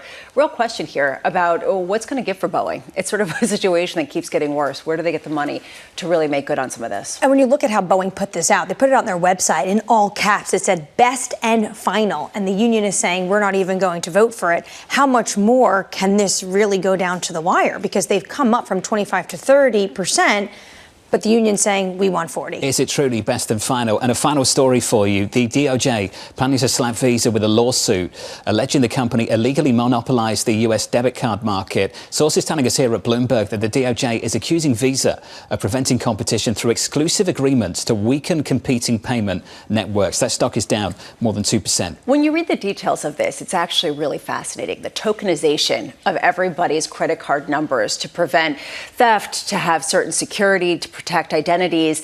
And basically, they will charge, Visa charges a lower rate to vendors who use this tokenization, but then they have to only use Visa. So it locks out other potential competitors. And this sort of becomes a real issue because Visa can say, look, this makes our business more streamlined and cheaper. But on the flip side, it really sort of raises the barrier to entry for others as well. The Federal Trade Commission last year reached an agreement with MasterCard. And I imagine potentially that lays the groundwork, what we could potentially see happen with Visa. That's the latest on Visa. Let's get to a big story in the last few days in this country. The rise of artificial intelligence fueling energy demand across the nation's power grid. Constellation striking a deal with Microsoft to restart the 3 Mile Island nuclear power plant by 2028. Former BP CEO and co-founder of BeyondNetZero, Lord John Browne, joins us now. BeyondNetZero is responsible for General Atlantic's climate growth equity strategy. John, it's fantastic to see you, sir. Thanks for being here. Good to be here. It's amazing what's happening in this country. To see a nuclear plant be reactivated, restarted to supply energy to a tech firm. How big is the scramble for energy in this country? It's very big. For electricity to power data centers, which are being built globally at a rate of 1 a day, and they're very big ones, it's very fast. So a very big data center nowadays probably can absorb 1 nuclear core. About 600 to 800 megawatts. So it's better to restart and reuse a nuclear power station than build a new one, but we're going to have to build some new ones until there's a reaction. And the reaction is, how do you actually reduce the power consumption of AI? I think the answer lies in the fact that there are 2 different things going on here. One is training, which takes a lot of power. I know that from some of our companies, very expensive. And then inference, which is what you do to use it, takes much less power. So people are working on different chips, different data centers. And so one day this will probably flatten out a bit. But right now, it's a lot. The big picture, do you think it undermines some of the climate goals we have in this country? Not necessarily. First of all, we have to think about not just this country, but the world. So it's a contribution to this country.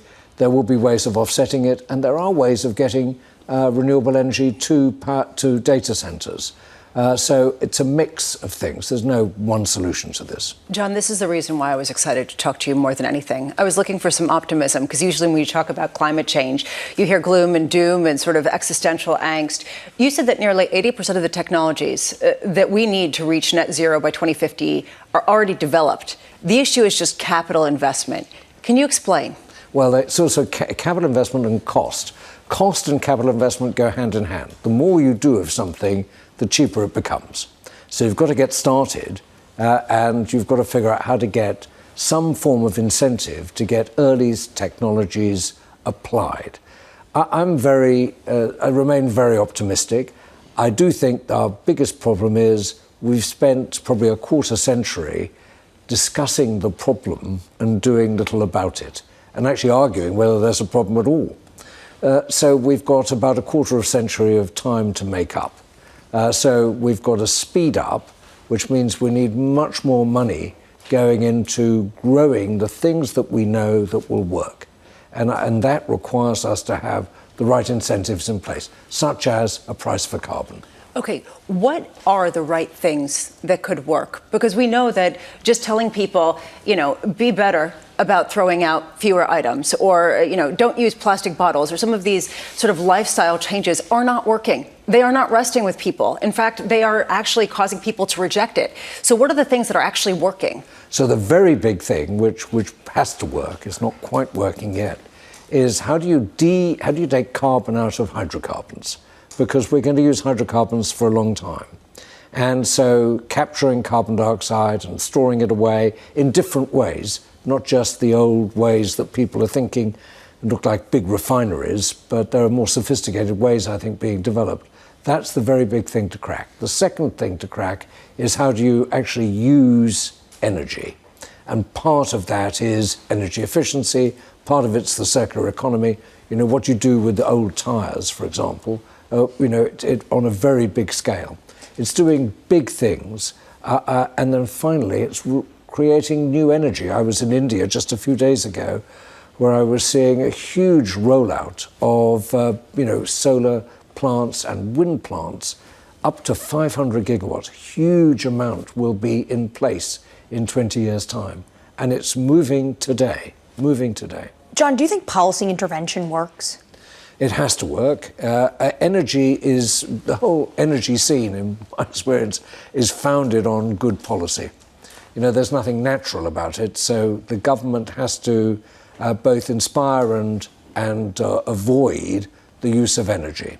So taxes are important, but the key is getting them stable and keeping them in place all the time. In the end, it's, if we stop people putting carbon in the atmosphere, we have to charge them for doing it. And one way or another, the IRA or the stuff about carbon border adjustment mechanisms, all of these things are designed to do just that. I look at the IRA, though, and parts of it some people say did work, but other parts, things like public charging stations, I think they have about 24. They're spending billions of dollars on this. Should this not be left up to capital markets? Absolutely. And, there are things that misfire in all policy. I think one has to be very careful in all these areas of big change during the transition, not, if I can use the old phrase, make perfection the enemy of the good. We've got to get on with these things. It's like carbon markets, they don't work. But they never work until you start them. And so you've got to do a bit and then correct. It was the same when I was, in the bond markets 40, 50 years ago. They didn't really work properly. But look at today. So I think I'm optimistic as long as we just keep pushing ahead and don't allow ourselves to be blindsided by the small. Look at the big picture, which is we've got to get rid of carbon dioxide. Very simple, and we've got to do it quickly. We had, just to jump in, forgive me, we had a guest on the programme yesterday who said we've managed to reduce our reliance on OPEC, but we've increased our reliance on China when it comes to renewables. Now, when you were the CEO of BP, we were producing something like 6 million barrels of oil a day in this country. It's now 13.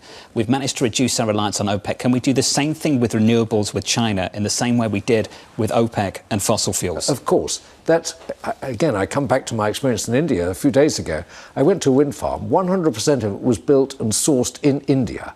It wasn't imported from somewhere. So if it can be done in one place, it can be done in another. Trade barriers used to be regarded as somewhat economically inefficient, but they are what they are, and you can get things done. What are you investing in with regards to that effort right now? So we're doing a lot on energy efficiency and energy effectiveness, circular economy. How do you measure things to get more efficient, whether it's supply chains, or whether it's how people think about their own carbon reductions. So a lot of things like that. We're investing in sub-Saharan Africa. We're investing in India. A variety of things like that. The difficult part about this is seeing the investment make a lot of money at a time where you're reliant on incentives to make something work. How much is that sort of part of the calculus that, you have to sort of suspend or just have faith that there will be the right policy mix to make some of these companies viable? So I regard all taxation policy as incentives, all of them.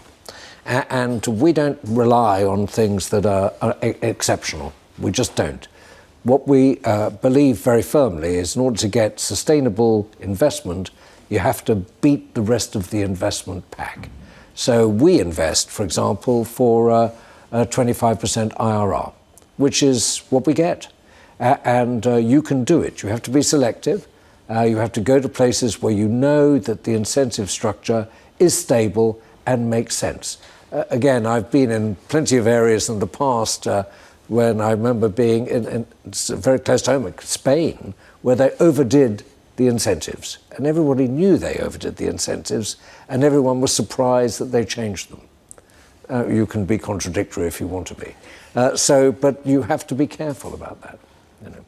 John, always a clinic. It's good to see you. Thanks for your time, sir. Appreciate it. Pleasure. Lord John Browne there of BeyondNetZero. Let's give you an update on stories elsewhere this morning with your Bloomberg Brief. Here's Yahira Hackers. Hey, Yahira. Hi, John. U.S. President Joe Biden will deliver his final address before world leaders today at the UN General Assembly. Biden will reportedly speak to the importance of international alliances to address emerging concerns from climate change to AI. He will also call for the expansion and strengthening of institutions, including the UN Security Council, and will speak to the ongoing wars in Ukraine and the Middle East.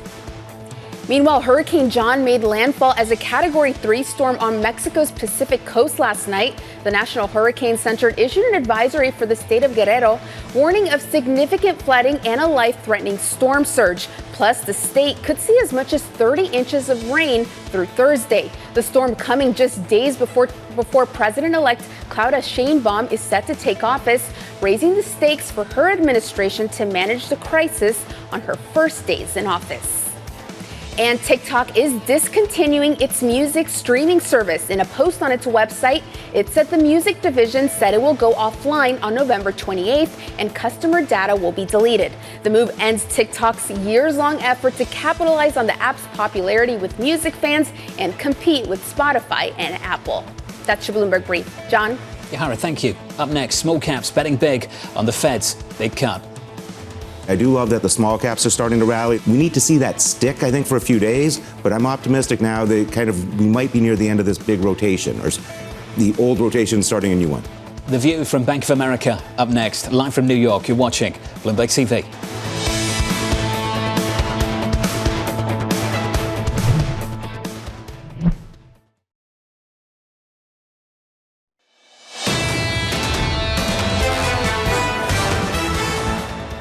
Equities just about higher by 1/10% on the S&P 500, slightly positive across the board here on the Nasdaq as well. In the bond market, yields up now by more than 4 basis points, getting closer to 380, 379.44. Under surveillance this morning, small caps betting big on the Fed's big cut. I do love that the small caps are starting to rally. We need to see that stick, I think, for a few days, but I'm optimistic now that we might be near the end of this big rotation, or the old rotation starting a new one. Hopefully we're in a brief period where okay news is actually good for the markets. So here's the latest. Small cap stocks looking for a boost after the Fed's 50 basis point rate cut. Jill Carey Hall of Bank of America saying we're still near-term cautious on small caps, given there's been no evidence of improving fundamentals. But for investors with a longer time horizon, we see better long-term return potential for small caps than large caps. Jill Carey joins us now for more. So, Jill, let's split it up, time horizons. We'll do near term and then we'll get to longer term. Near term, are we saying the relief rally off the back of rate cuts is already in the rearview mirror? I think it could be still a challenging short-term period. So I think the Fed is definitely a positive, and that was one of the reasons small caps first saw the rally in July, and now more recently as well. And this mitigate some of the concerns around refinancing risk, obviously around growth more generally.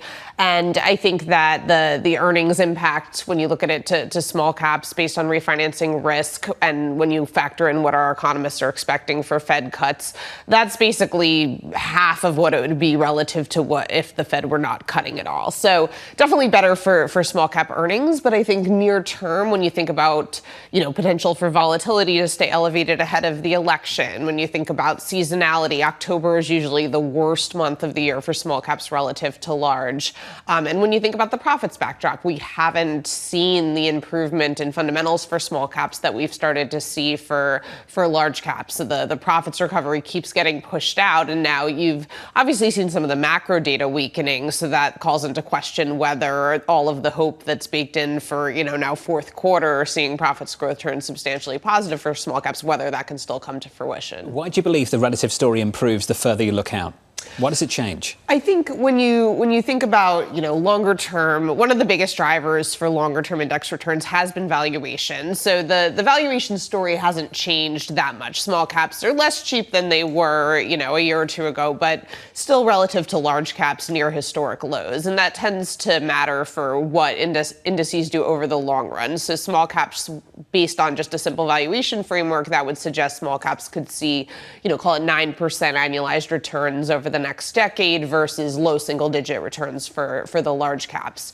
And I think there's a lot of positive, multi-year thematic themes that could benefit small caps. If we see a CapEx cycle in the U.S., reshoring, peak globalization, a lot of the domestic mid-cap companies could benefit from that. Let's talk about one of those stories. You mentioned this statistic, and I thought this was fascinating. This year, private equity dollars invested in physical infrastructure is tracking 6 times the amount of money being invested in tech. Can you explain a little bit more about that statistic? Yeah, I think, we think we're going to see a real shift in how CapEx dollars are being spent. I think, you've seen this massive amount of money spent on tech CapEx while companies have underinvested in, physical infrastructure structures.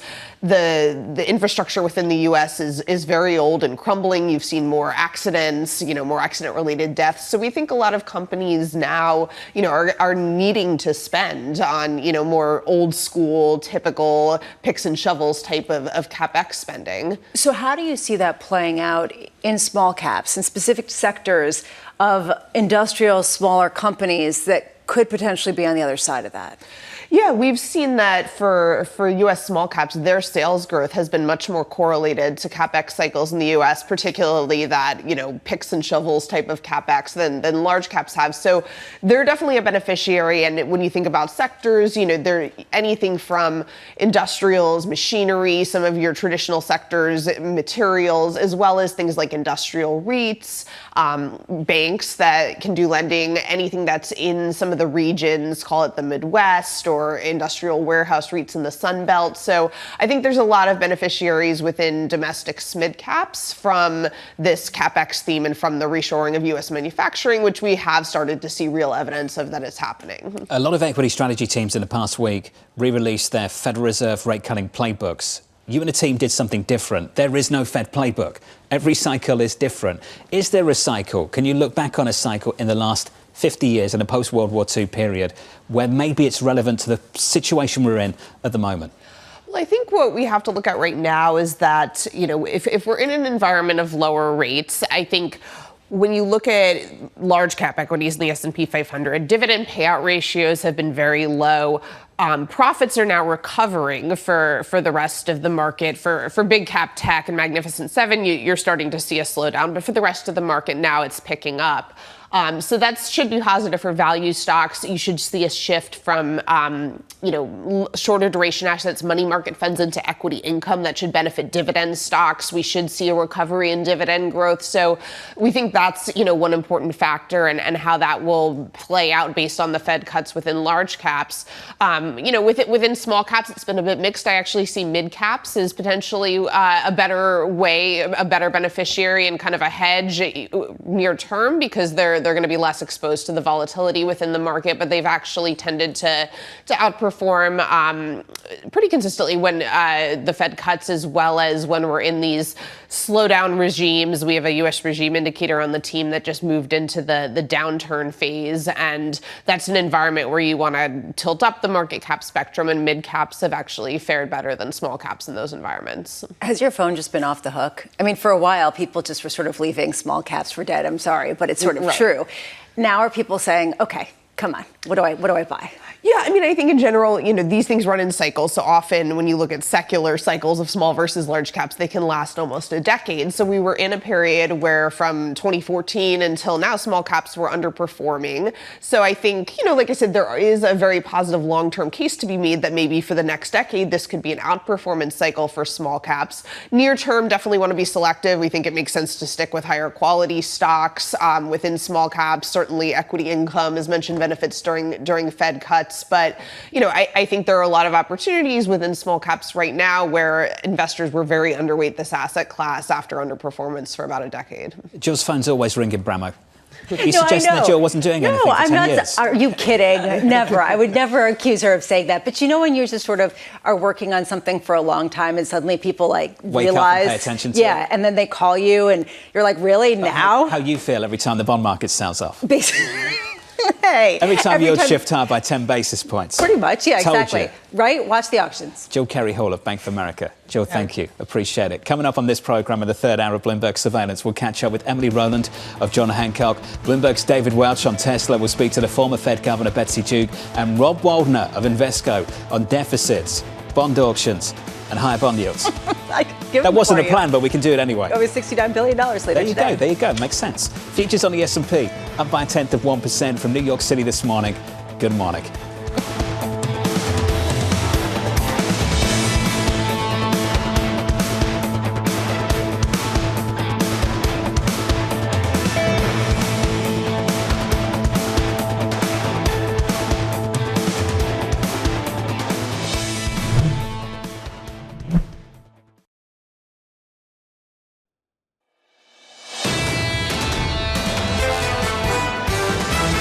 Inflation isn't all the way there. By cutting rates, we may actually get an accelerated decline in inflation. We think inflation's settling now in a 2.5 to 3% range.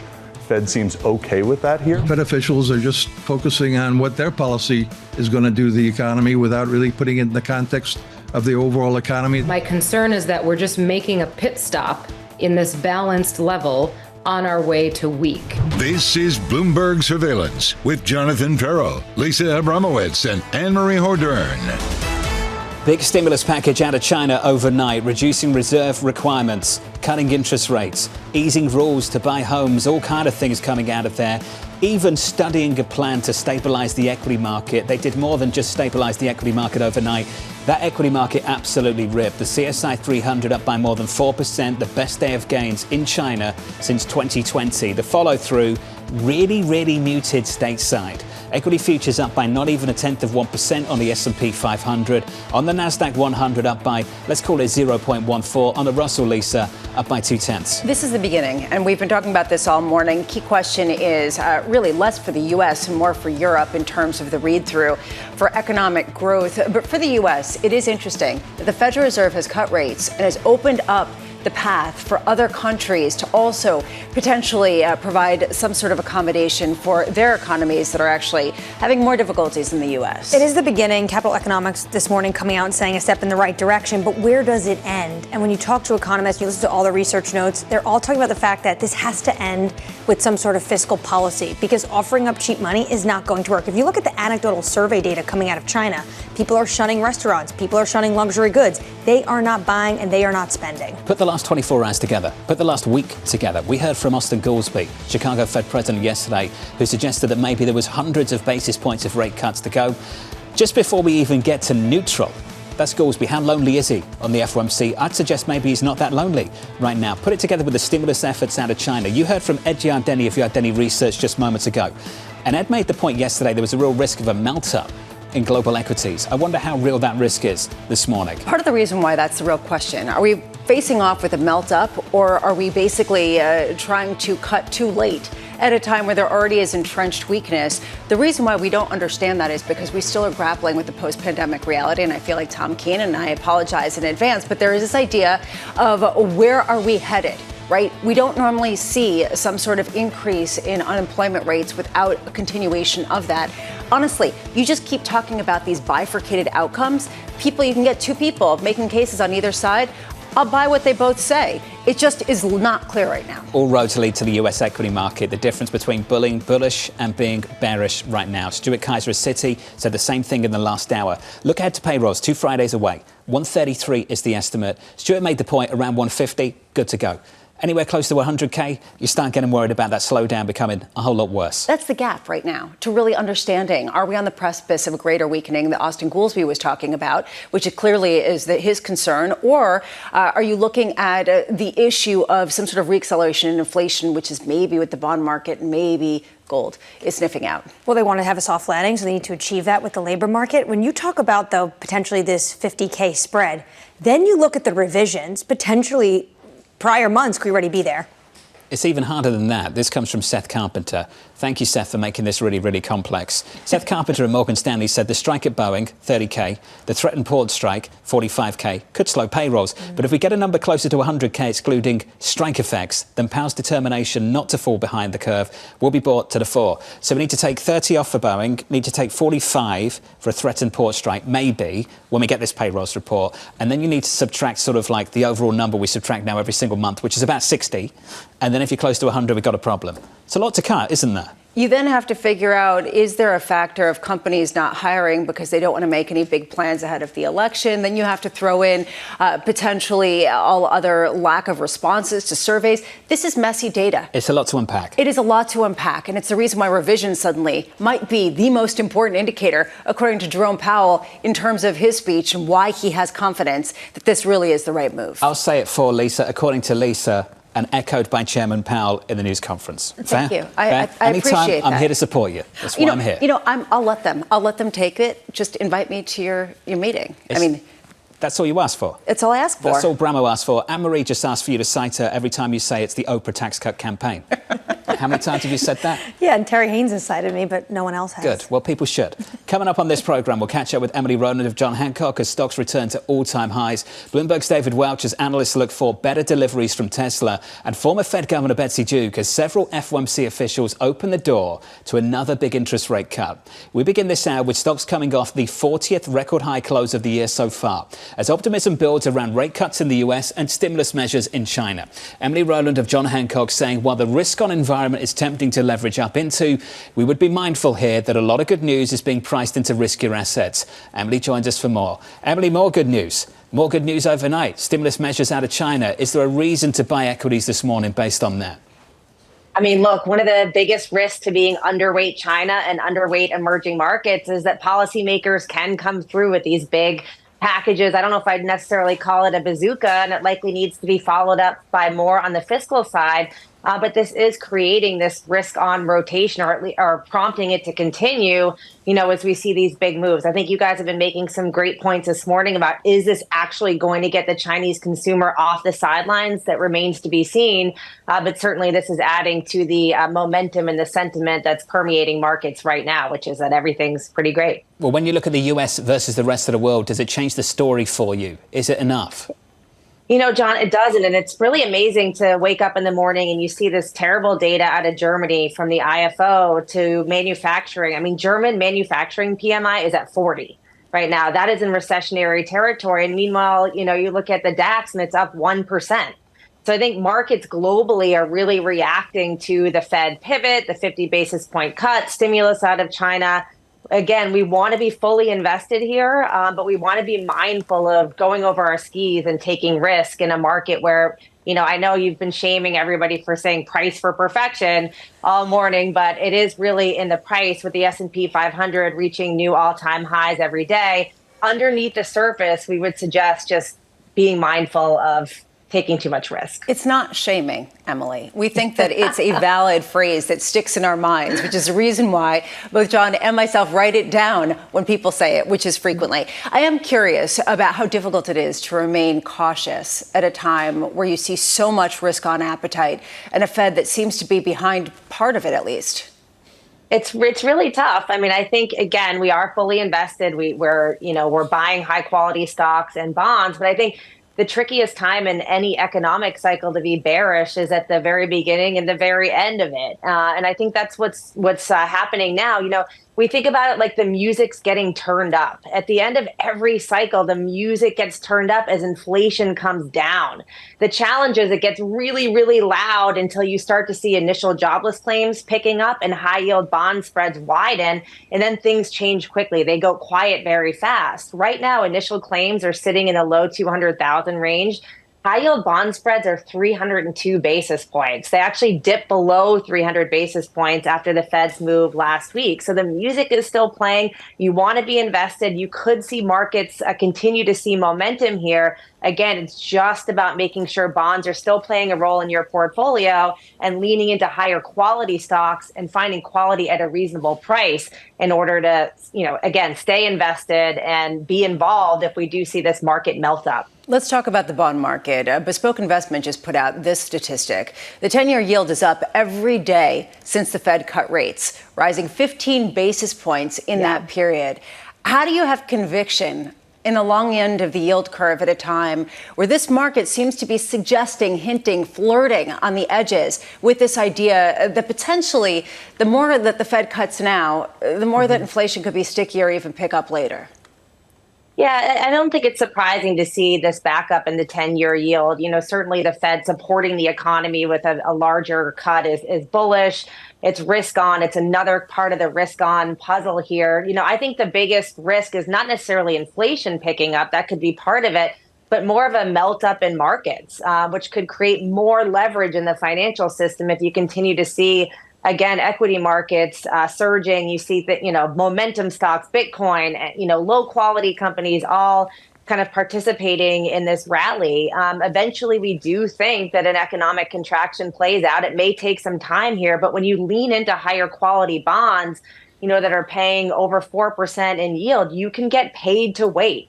I don't think that the bond market is fully sniffing out this disinflationary environment that's likely to see some type of contraction, some type of increase in the unemployment rate. And it could happen so quickly. I talked to so many investors that are waiting to take advantage of higher bond yields. They're sitting in money market accounts. And we just ran some data that suggests that investors sit in cash for way too long. In fact, they sit there until bond yields are already at basement levels, and then they move out on the curve and embrace core bonds. We don't want to wait too long in order to do that. I think getting cash on the sidelines, getting it invested in a high quality part of the bond market in the intermediate part of the curve makes a lot of sense right now. The normalization of the yield curve will give them a little bit of a nudge. Do you think the difference between the 2 and the 10-year at 20 basis points makes a difference? Does that difference need to be larger than that? I don't think anybody is paying much attention to the bond market right now in general, given the risk on environment that we're seeing. But I do think it's enough to start to lean into higher yielding bonds here. Again, we could continue to see some more volatility in rates. By the way, the Fed just cut amidst an environment where the economic data were pretty good. You look at things like retail sales, industrial production, regional Fed surveys. So I think we could continue to see some chop in yields as the data are still suggesting that we're chugging along right now. The U.S. economy is doing okay. It reminds me a little bit of my son's grades right now. Like, they're okay, but they're not great. He's still on the football team kind of thing. You know what I mean? Like, we're doing all right. And so I think you might have to wait for duration to kick in as a tailwind. But again, that income is there as you kind of embrace that patience. Is he watching this morning?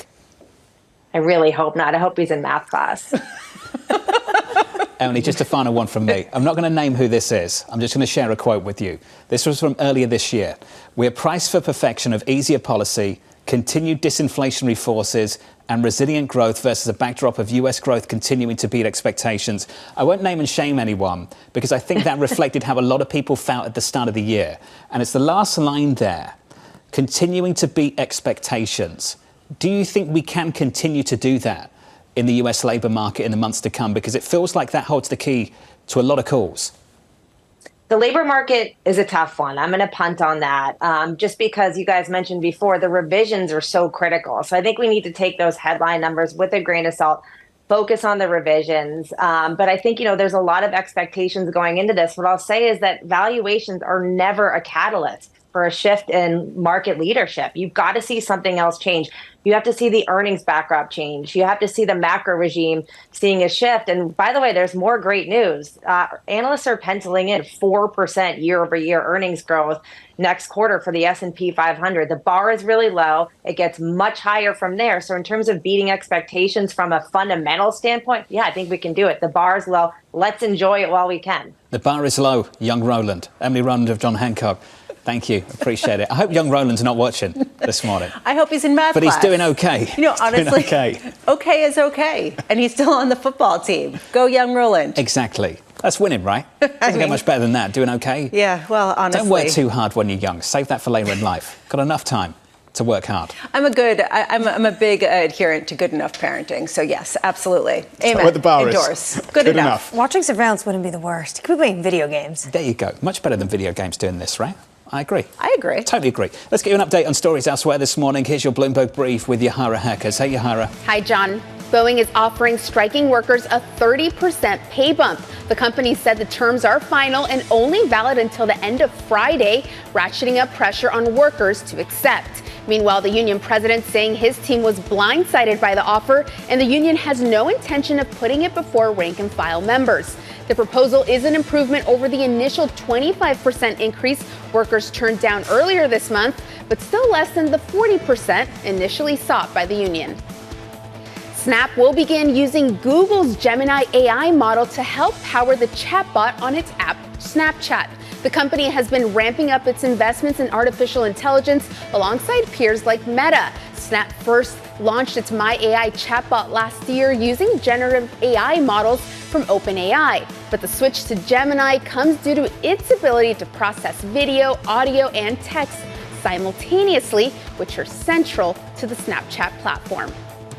And former FTX executive and Sam Bankman-Fried's former girlfriend, Caroline Ellison, is heading for a sentencing hearing today. She faces the possibility of years in prison for her role in the fallen crypto empire scheme.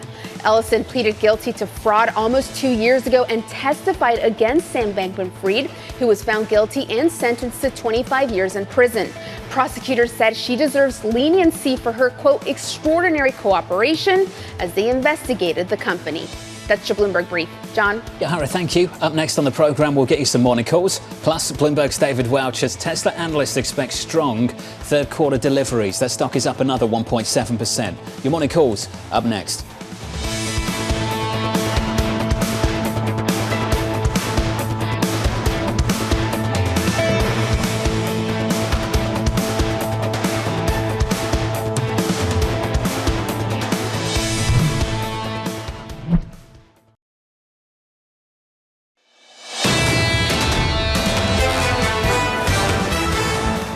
The opening bell 1 hour and about 12 minutes away. Going into that cash open, we are just about positive by almost 0.1% on the S&P 500. Bond yields a little bit higher once again.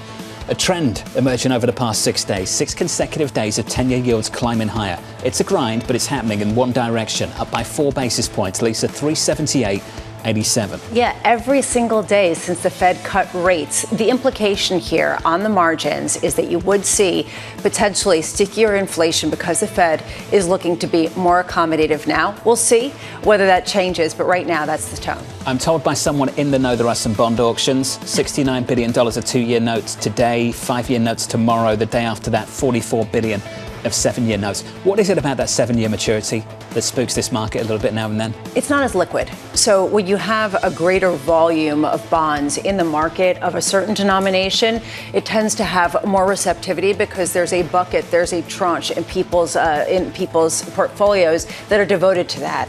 7-year, it's sort of out there. The 20-year is really like that. It's just not very liquid. Yeah, I think even Mnuchin himself, who brought the 20-year back, said that maybe we should sort of retire the 20-year. Yeah, I think we should make the 20-year great again. You want to try and do that? I'm going to try to do that. Okay, good luck to you. The Thanks. 7-year auction about 2 days away. Time now for some morning calls. First up, Jefferies cutting Starbucks to underperform and setting a new street low price target. The analyst saying the company's many issues will take time to fix. Their stock is down by 0.5%. Next up, Oppenheimer raising lows to outperform. The analyst saying moderating interest rates tend to underpin stronger demand for home-related products. Their stock is up by 1.3%. And finally, Piper Sandler upgrading Salesforce to overweight, citing favorable risk-reward given the potential for the software company's free cash flow per share to double by 2029. Their stock is up by 1.9%. Turning to Tesla, Barclays looking for third quarter delivery estimates to come in higher than expected. The outlook sending the stock to its highest level since July 23rd. The analyst saying this could keep sentiment positive heading into Robo-Taxi Day on October 10th. Bloomberg's David Welch joins us now for more. David, let's start with deliveries and then we can get to the Robo-Taxi Day. What is it that's coming from Barclays that gives them the optimism that deliveries might pick up? We did see insurance registrations in China that showed, while still down from the week before, Tesla had actually healthier than expected sales in China. And look, the narrative has been that BYD and the other big Chinese car companies are eating everyone's lunch, and really they are. But Tesla's showing some resilience there. I think that's going to help. We're also generally seeing in the U.S. an uptick in EV sales in the quarter. That's the kind of preliminary data I've seen. A lot of it is because of discounting, and we haven't seen big price cuts from Tesla, but when all the other EV makers start discounting and there's more specials out there, it gets consumers shopping, then maybe they look at Tesla, so you get a little bit of a knock-on effect. So, maybe stronger than expected in China, a little bit of a bounce in EV growth back in the U.S., and Tesla could have a pretty decent quarter. I think that's what Barclays is weighing up. And one region left, David, to cover, Europe. The EV numbers out of Europe just haven't been great recently, not the numbers that I've seen anyway. For Tesla specifically, any indication that they're doing okay in that region? Tough to say. Europe has been pretty sluggish for EV sales for a little while now. I would think that if Tesla's going to show a surprise, it'll be on the strength of what we might see in China and here in the U.S. Why is it Robo-Taxi Day? It's like Prime Day or one of these other days. What is Robo-Taxi Day, David?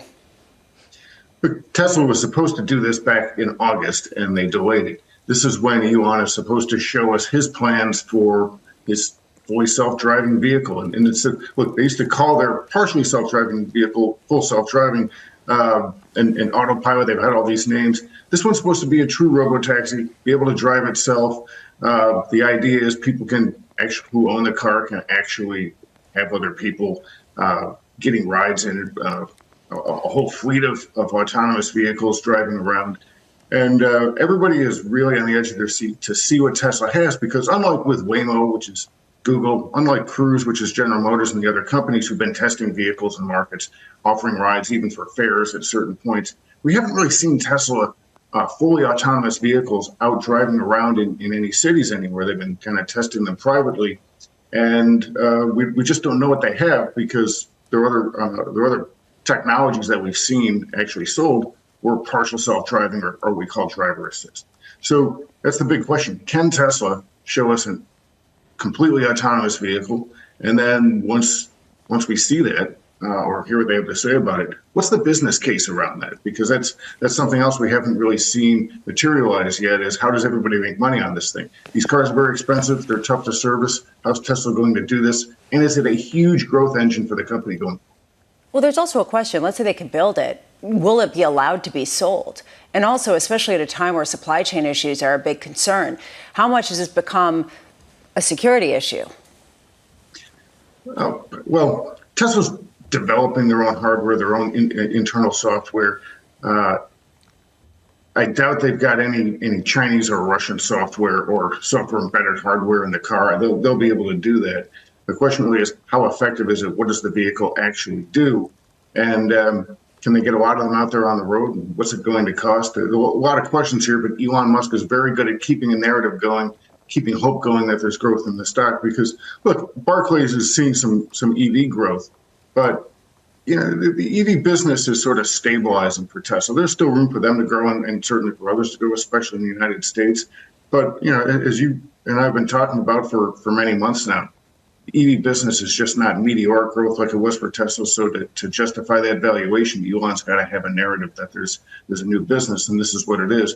And everyone's wondering what he really has. David, what's the permitting like right now? Because it's a state-by-state basis whether or not self-driving cars are actually even legal. Yes, it's a patchwork quilt of very permissive states like Arizona and Texas, where Cruise and Waymo are doing business.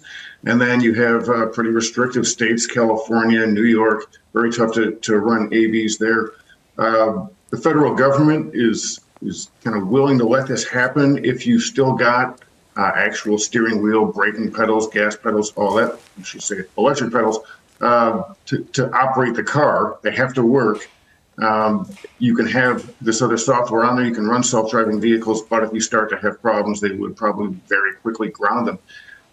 You can run these things in some of the states. Tesla being in Texas now, they'll be able to run them there until there's a problem. And we saw that, right? Cruise was in Austin, and they had problems in California, other problems in Austin, and they had to shut down. And Cruise has not gone back to Austin. They're in Dallas and Houston right now with their sort of initial testing that they're doing. So he could do that in some of these, some of the Smile states, Sunbelt states, where there's pretty permissive AV regulations, but it's going to have to be very flawless in its execution to stay on the road. David, appreciate the update. David Welch there on the latest with Tesla. That stock is up at a pre-market by 1.6% after closing at 2-month highs in yesterday's session. Up next on the programme, we'll catch up with former Fed Governor Betsy Duke. We'll speak to Rob Waldner of Invesco. Your equity market just about positive throughout the morning so far on the S&P 500. Yields are shifting higher on a 10-year close to 380, up by 5 basis points on a session. From New York, this is Bloomberg.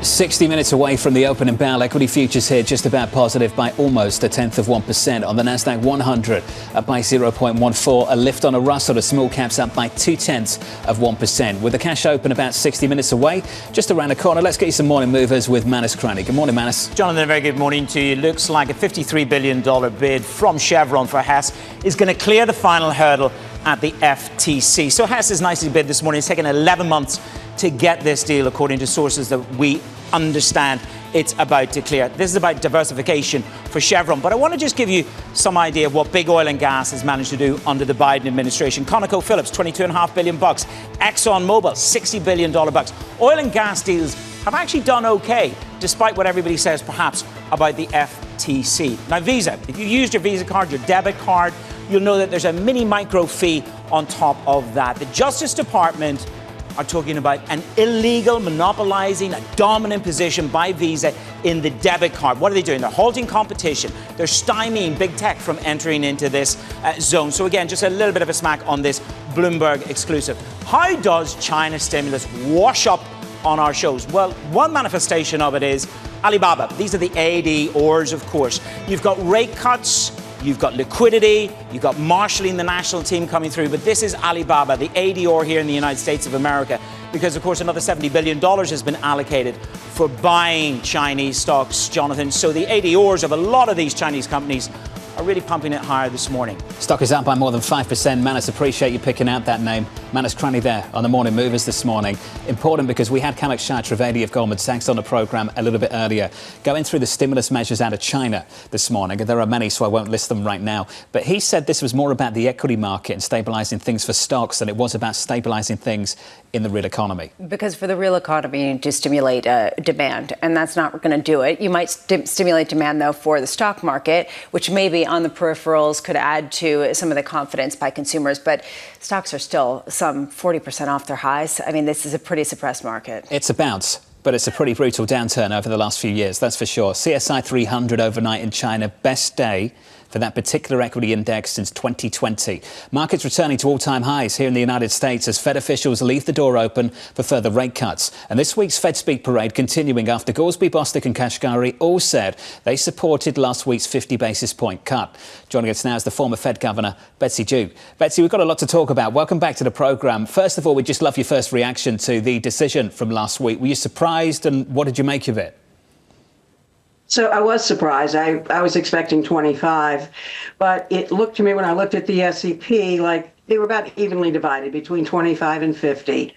And I think the arguments for the 50 with the communication that Chairman Powell was able to manage, I think made 50 a perfectly reasonable cut. Goolsby's come out swinging at the Chicago Fed. He's made a lot of noise and said that maybe we're hundreds of basis points above neutral. If the Fed is offside relative to where neutral is, what's your best case of what neutral is at the moment, Betsy? So I think neutral is definitely north of 3%. In fact, I think there may be a range of neutral between 3 and 4. And, one of the things of having been in banking for so long is that for most of my banking career, neutral was closer to 4.5. And it was only since the financial crisis that the estimate of neutral got as low as it did. So I think the super low rates that we've seen will not become a form of neutral. Betsy, can you elaborate on that in particular, what current Fed officials certainly believe neutral to be now, which is below 3%. You believe it to be north of 3%. How much do you think that could be a potential liability for Fed policy going forward? Well, I think it's the biggest conversation they're going to have over next year. This year is pretty well set. You can expect 2 quarter-point drops this year. And next year, if they get closer to the inflation rate that they're looking for, and unemployment stays about where it is, then that would tell you to go to neutral. Question is, where is neutral? And there's not a reason to slam up against neutral. If you look at what's happened, even with the increase in rates that they've done this cycle, it didn't seem to have that much effect on unemployment because this was a supply-side driven cycle. And that's what makes this one really tough to predict for the models. This is an important point, and you prefaced it by saying you'd been in the banking business for a long time and you'd lived through north of 4% neutral rates. How much do you think this is what the longer end of the yield curve is sniffing out right now, that maybe the Fed on the margins is going to err on the dovish side and allow inflation to be a bit more entrenched than it otherwise would be? So I can't begin to guess what's really going on in investors' minds in the long-term Treasury market. I don't know how much of it is based on what the debt is, which is going to tend to keep rates higher. I don't know how much of it is expectations of where neutral is going to be. I just don't know. Betsy, when it comes to, the Fed, you saying that you'd be surprised if they take rates below 3%, is that also because you have this question mark about the fiscal trajectory of the United States starting in 2025? Well, the fiscal trajectory is going to be tricky. First of all, you have the Trump tax cuts, which will expire at the end of 2025. So there is going to be a change in tax policy and fiscal policy, even if the Congress does nothing. So you have that coming up, that to look at. And the debt that the U.S. has is just plain unsustainable. But what about when it comes to, instead of fiscal policy, when it comes to potential policy coming out of the White House? I'm thinking of this idea of tariffs, much higher tariffs, 10% ring, 60% potentially when it comes to Chinese imports, if it's a former President Trump getting back into the White House. How concerned do you think the Fed is about inflation in 2025? I think the Fed's going to pay attention to inflation, but probably what they're looking at more than any campaign promises is really what's happening with real estate, because that's the sort of the last piece of taming inflation. And the problem in real estate is that you've had not enough housing for over a decade. When I was at the Fed in 2012, we estimated that it would take 5 years of 2 million starts to make up the shortfall at that point, and we haven't had anything close to that in the last 10, 12 years. Betsy, every single person who's come on the show just keeps repeating a lot of what determines next will be the labor market at a time when the labor market data has been pretty messy. We heard from Fed Chair Jay Powell that he's really watching the revisions to understand how to understand some of the data that we've already gotten. When you were on the Fed, did you understand the data to be this messy, or is this unique? So if you just look at the number of jobs created, that is the worst indicator, I think, ever. I'm a little bit bitter about it because, as everybody knows now, I was very concerned about QE3 and very reluctant to get on board with QE3. And we had a jobs print that just pretty much demanded it. But when we got to the point where all the revisions had come in, the job number that we ended up with for that month would not at all have supported the arguments for QE3. And then when you look at the models that are built, the economic models that are built, they're generally built with revised data. So you have to be careful about a number that can be revised up or down 100,000 or more. So I don't pay attention as much to that number. The second thing about that number is that you have to, and I think Chairman Powell alluded to this in his press conference, you have to pay attention to how many workers are coming into the workforce.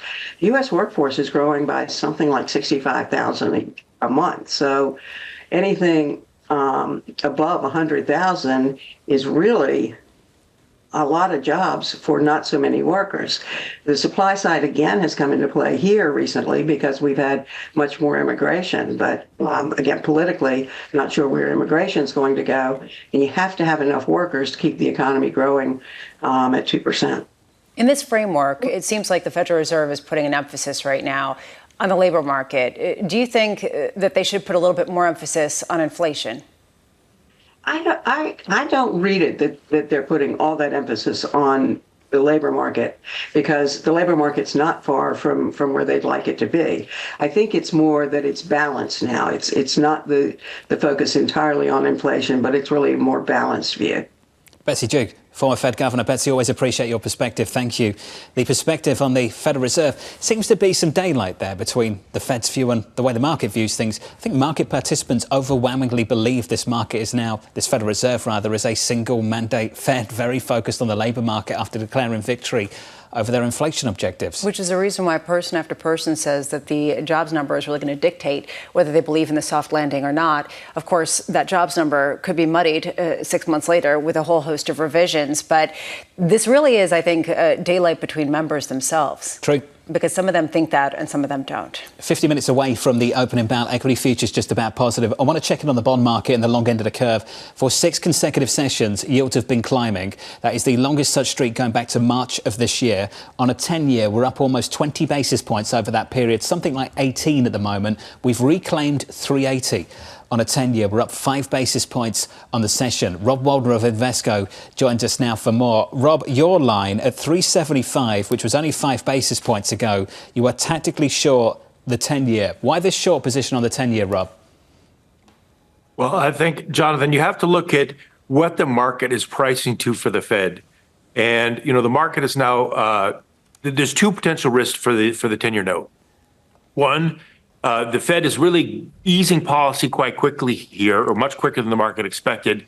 And as a result, you would expect to see this yield curve steepening as easier policy brings the short end of the curve down, but doesn't do anything about, containing the long end. So that's part of the factor here is we're getting this twist, this yield curve steepening. But I think the other thing that we need to take into consideration here is the market has also kind of totally bought into the story now that inflation is dead. The labor market is quite weak, and the Fed can get to 3.5 is on a route to 3.5, right, to get back to neutral. There's certainly risks to that narrative, and we've seen the market narrative get proven wrong over and over and over again over the last couple of years. And one risk to that narrative, or I think most of the risks to that narrative, are to the upside. We get another bad CPI piece of data. Or we get some very strong labor market data or something in that vein, which should move the overall level of rates back up. Because this narrative now is fully bought in, uniquely fully bought into the Fed's view. Hold on a second, Rob. I agree with you about inflation.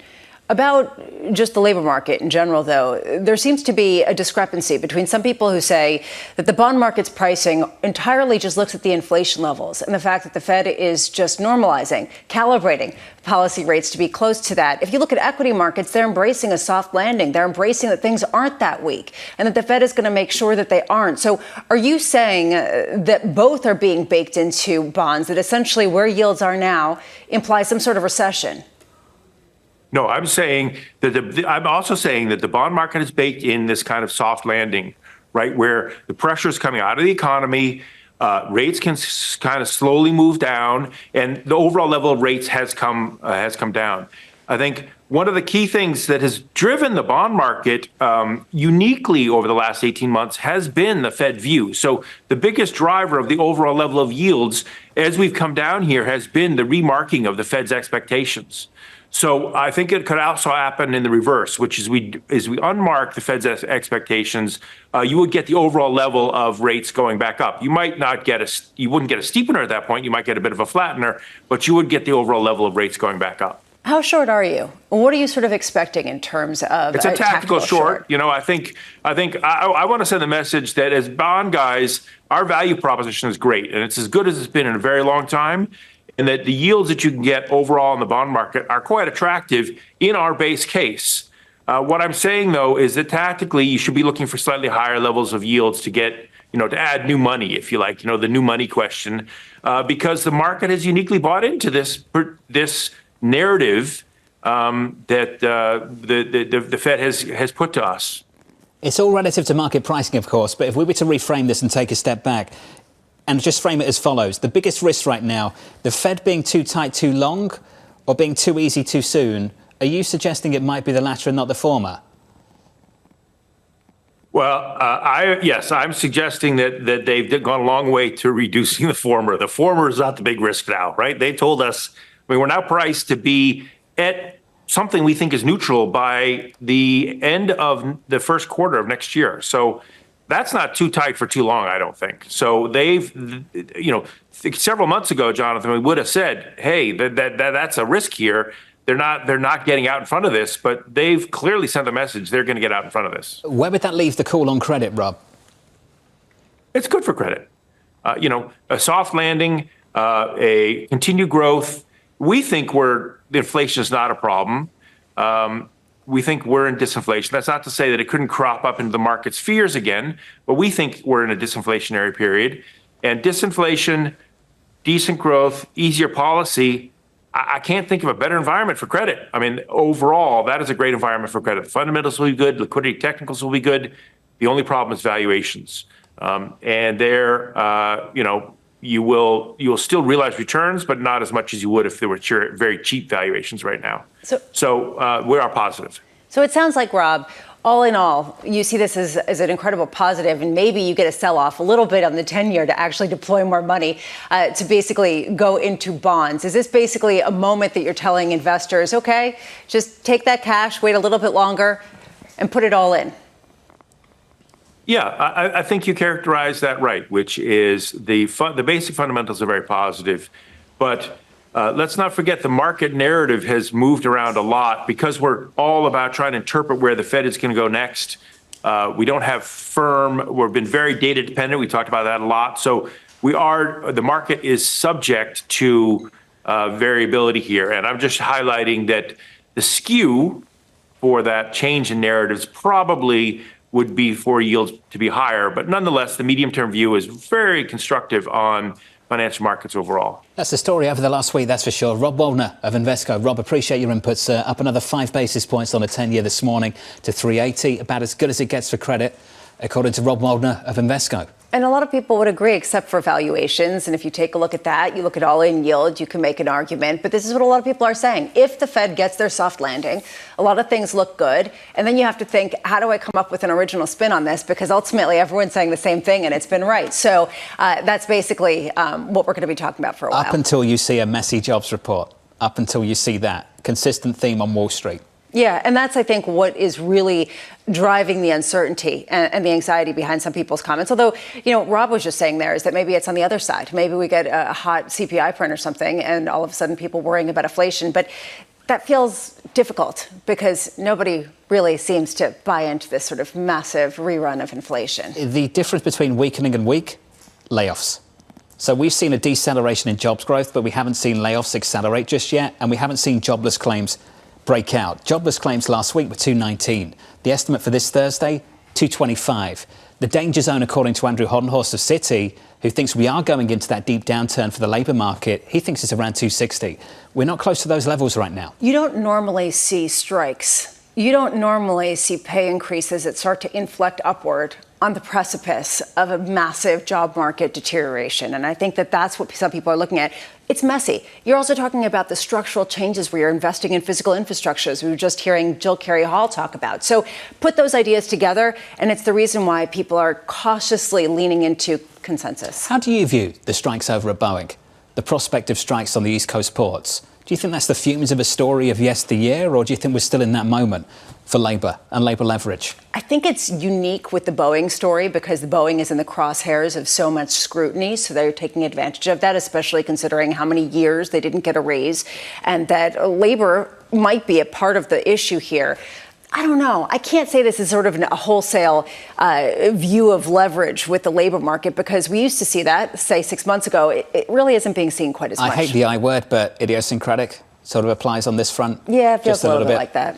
Equities right now on the S&P 500 just about unchanged as we count you down to the opening bell. Let's get you an update on stories elsewhere with your Bloomberg brief. Here's Yahara Hackers. Hey, Yahara. Hi, John. Staying on that issue, about 45,000 dock workers at every major port along the U.S. Eastern and Gulf Coast are threatening to strike next month, just weeks ahead of the presidential election. A work stoppage could lead to supply chain disruptions not seen since the pandemic. One estimate says a week-long strike could cost the economy $7.5 billion. Talks have been at a stalemate since June. The AI-based writing assistant Grammarly has brought on a new CFO and CTO as it gears up for a potential IPO.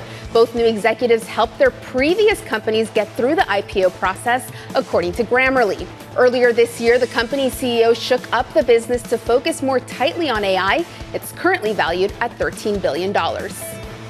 And the votes are in for the best colleges in the country. U.S. News and World Report's annual rankings are out, and Princeton took the #1 spot for the second year in a row, followed by MIT and Harvard. Stanford, which tied for third last year, has fallen to fourth, while Williams College in Massachusetts reclaimed its spot for the best liberal arts college, and Spelman was voted the country's top historically black school. That's your Bloomberg Brief. John? Yahara, thank you. Up next on the programme, we'll set you up for the day and the week ahead and get you some detail on what's on the breakfast menu at the Plaza Hotel. Stay tuned for that. This is Bloomberg.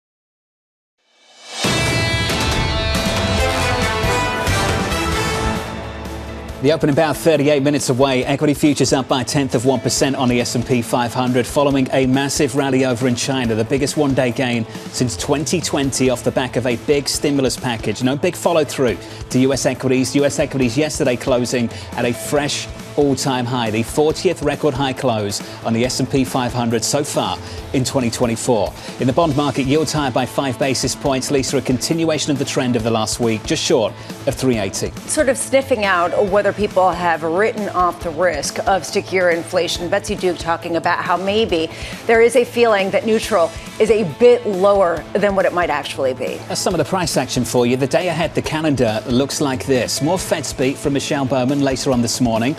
Later today, we'll get consumer confidence at 10 a.m. Eastern Time. Plus, the UN General Assembly beginning today. Tomorrow, Micron earnings out after the closing bell. Thursday, we'll get another round of jobless claims and more results from Costco. And on Friday, PCE and UMich consumer sentiment. Over at the Plaza Hotel in the Champagne Bar, it's open for breakfast, light fare and cocktail services from 6:30 a.m. Eastern Time. And joining us now for breakfast is Tom Keene and David Gura. TK, what's on the menu? We're having croissants today. John, I look at this and the China's the same as the breakfast you and I had at Claridge's years ago.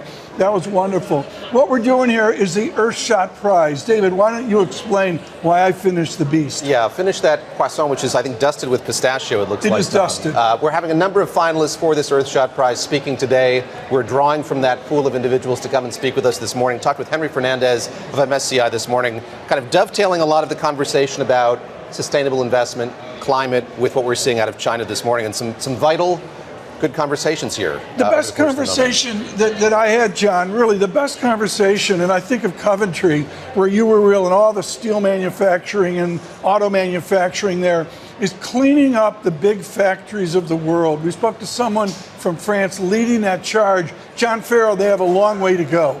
Well, that was Faustine De La Salle, and it was a fascinating conversation. Looking forward to the coverage. We'll leave it there, gents. Thank you. Tom Keane, David Gura on the latest at the Plaza Hotel. Not just eating breakfast and sipping cocktails, but covering some serious stuff a little bit later. Sipping cocktails? It's 8:54 a.m. Eastern. I don't think that matters to Tom? Well, I Bramo, think that where have you been the last 10 years? It doesn't go with pistachio-crusted croissant.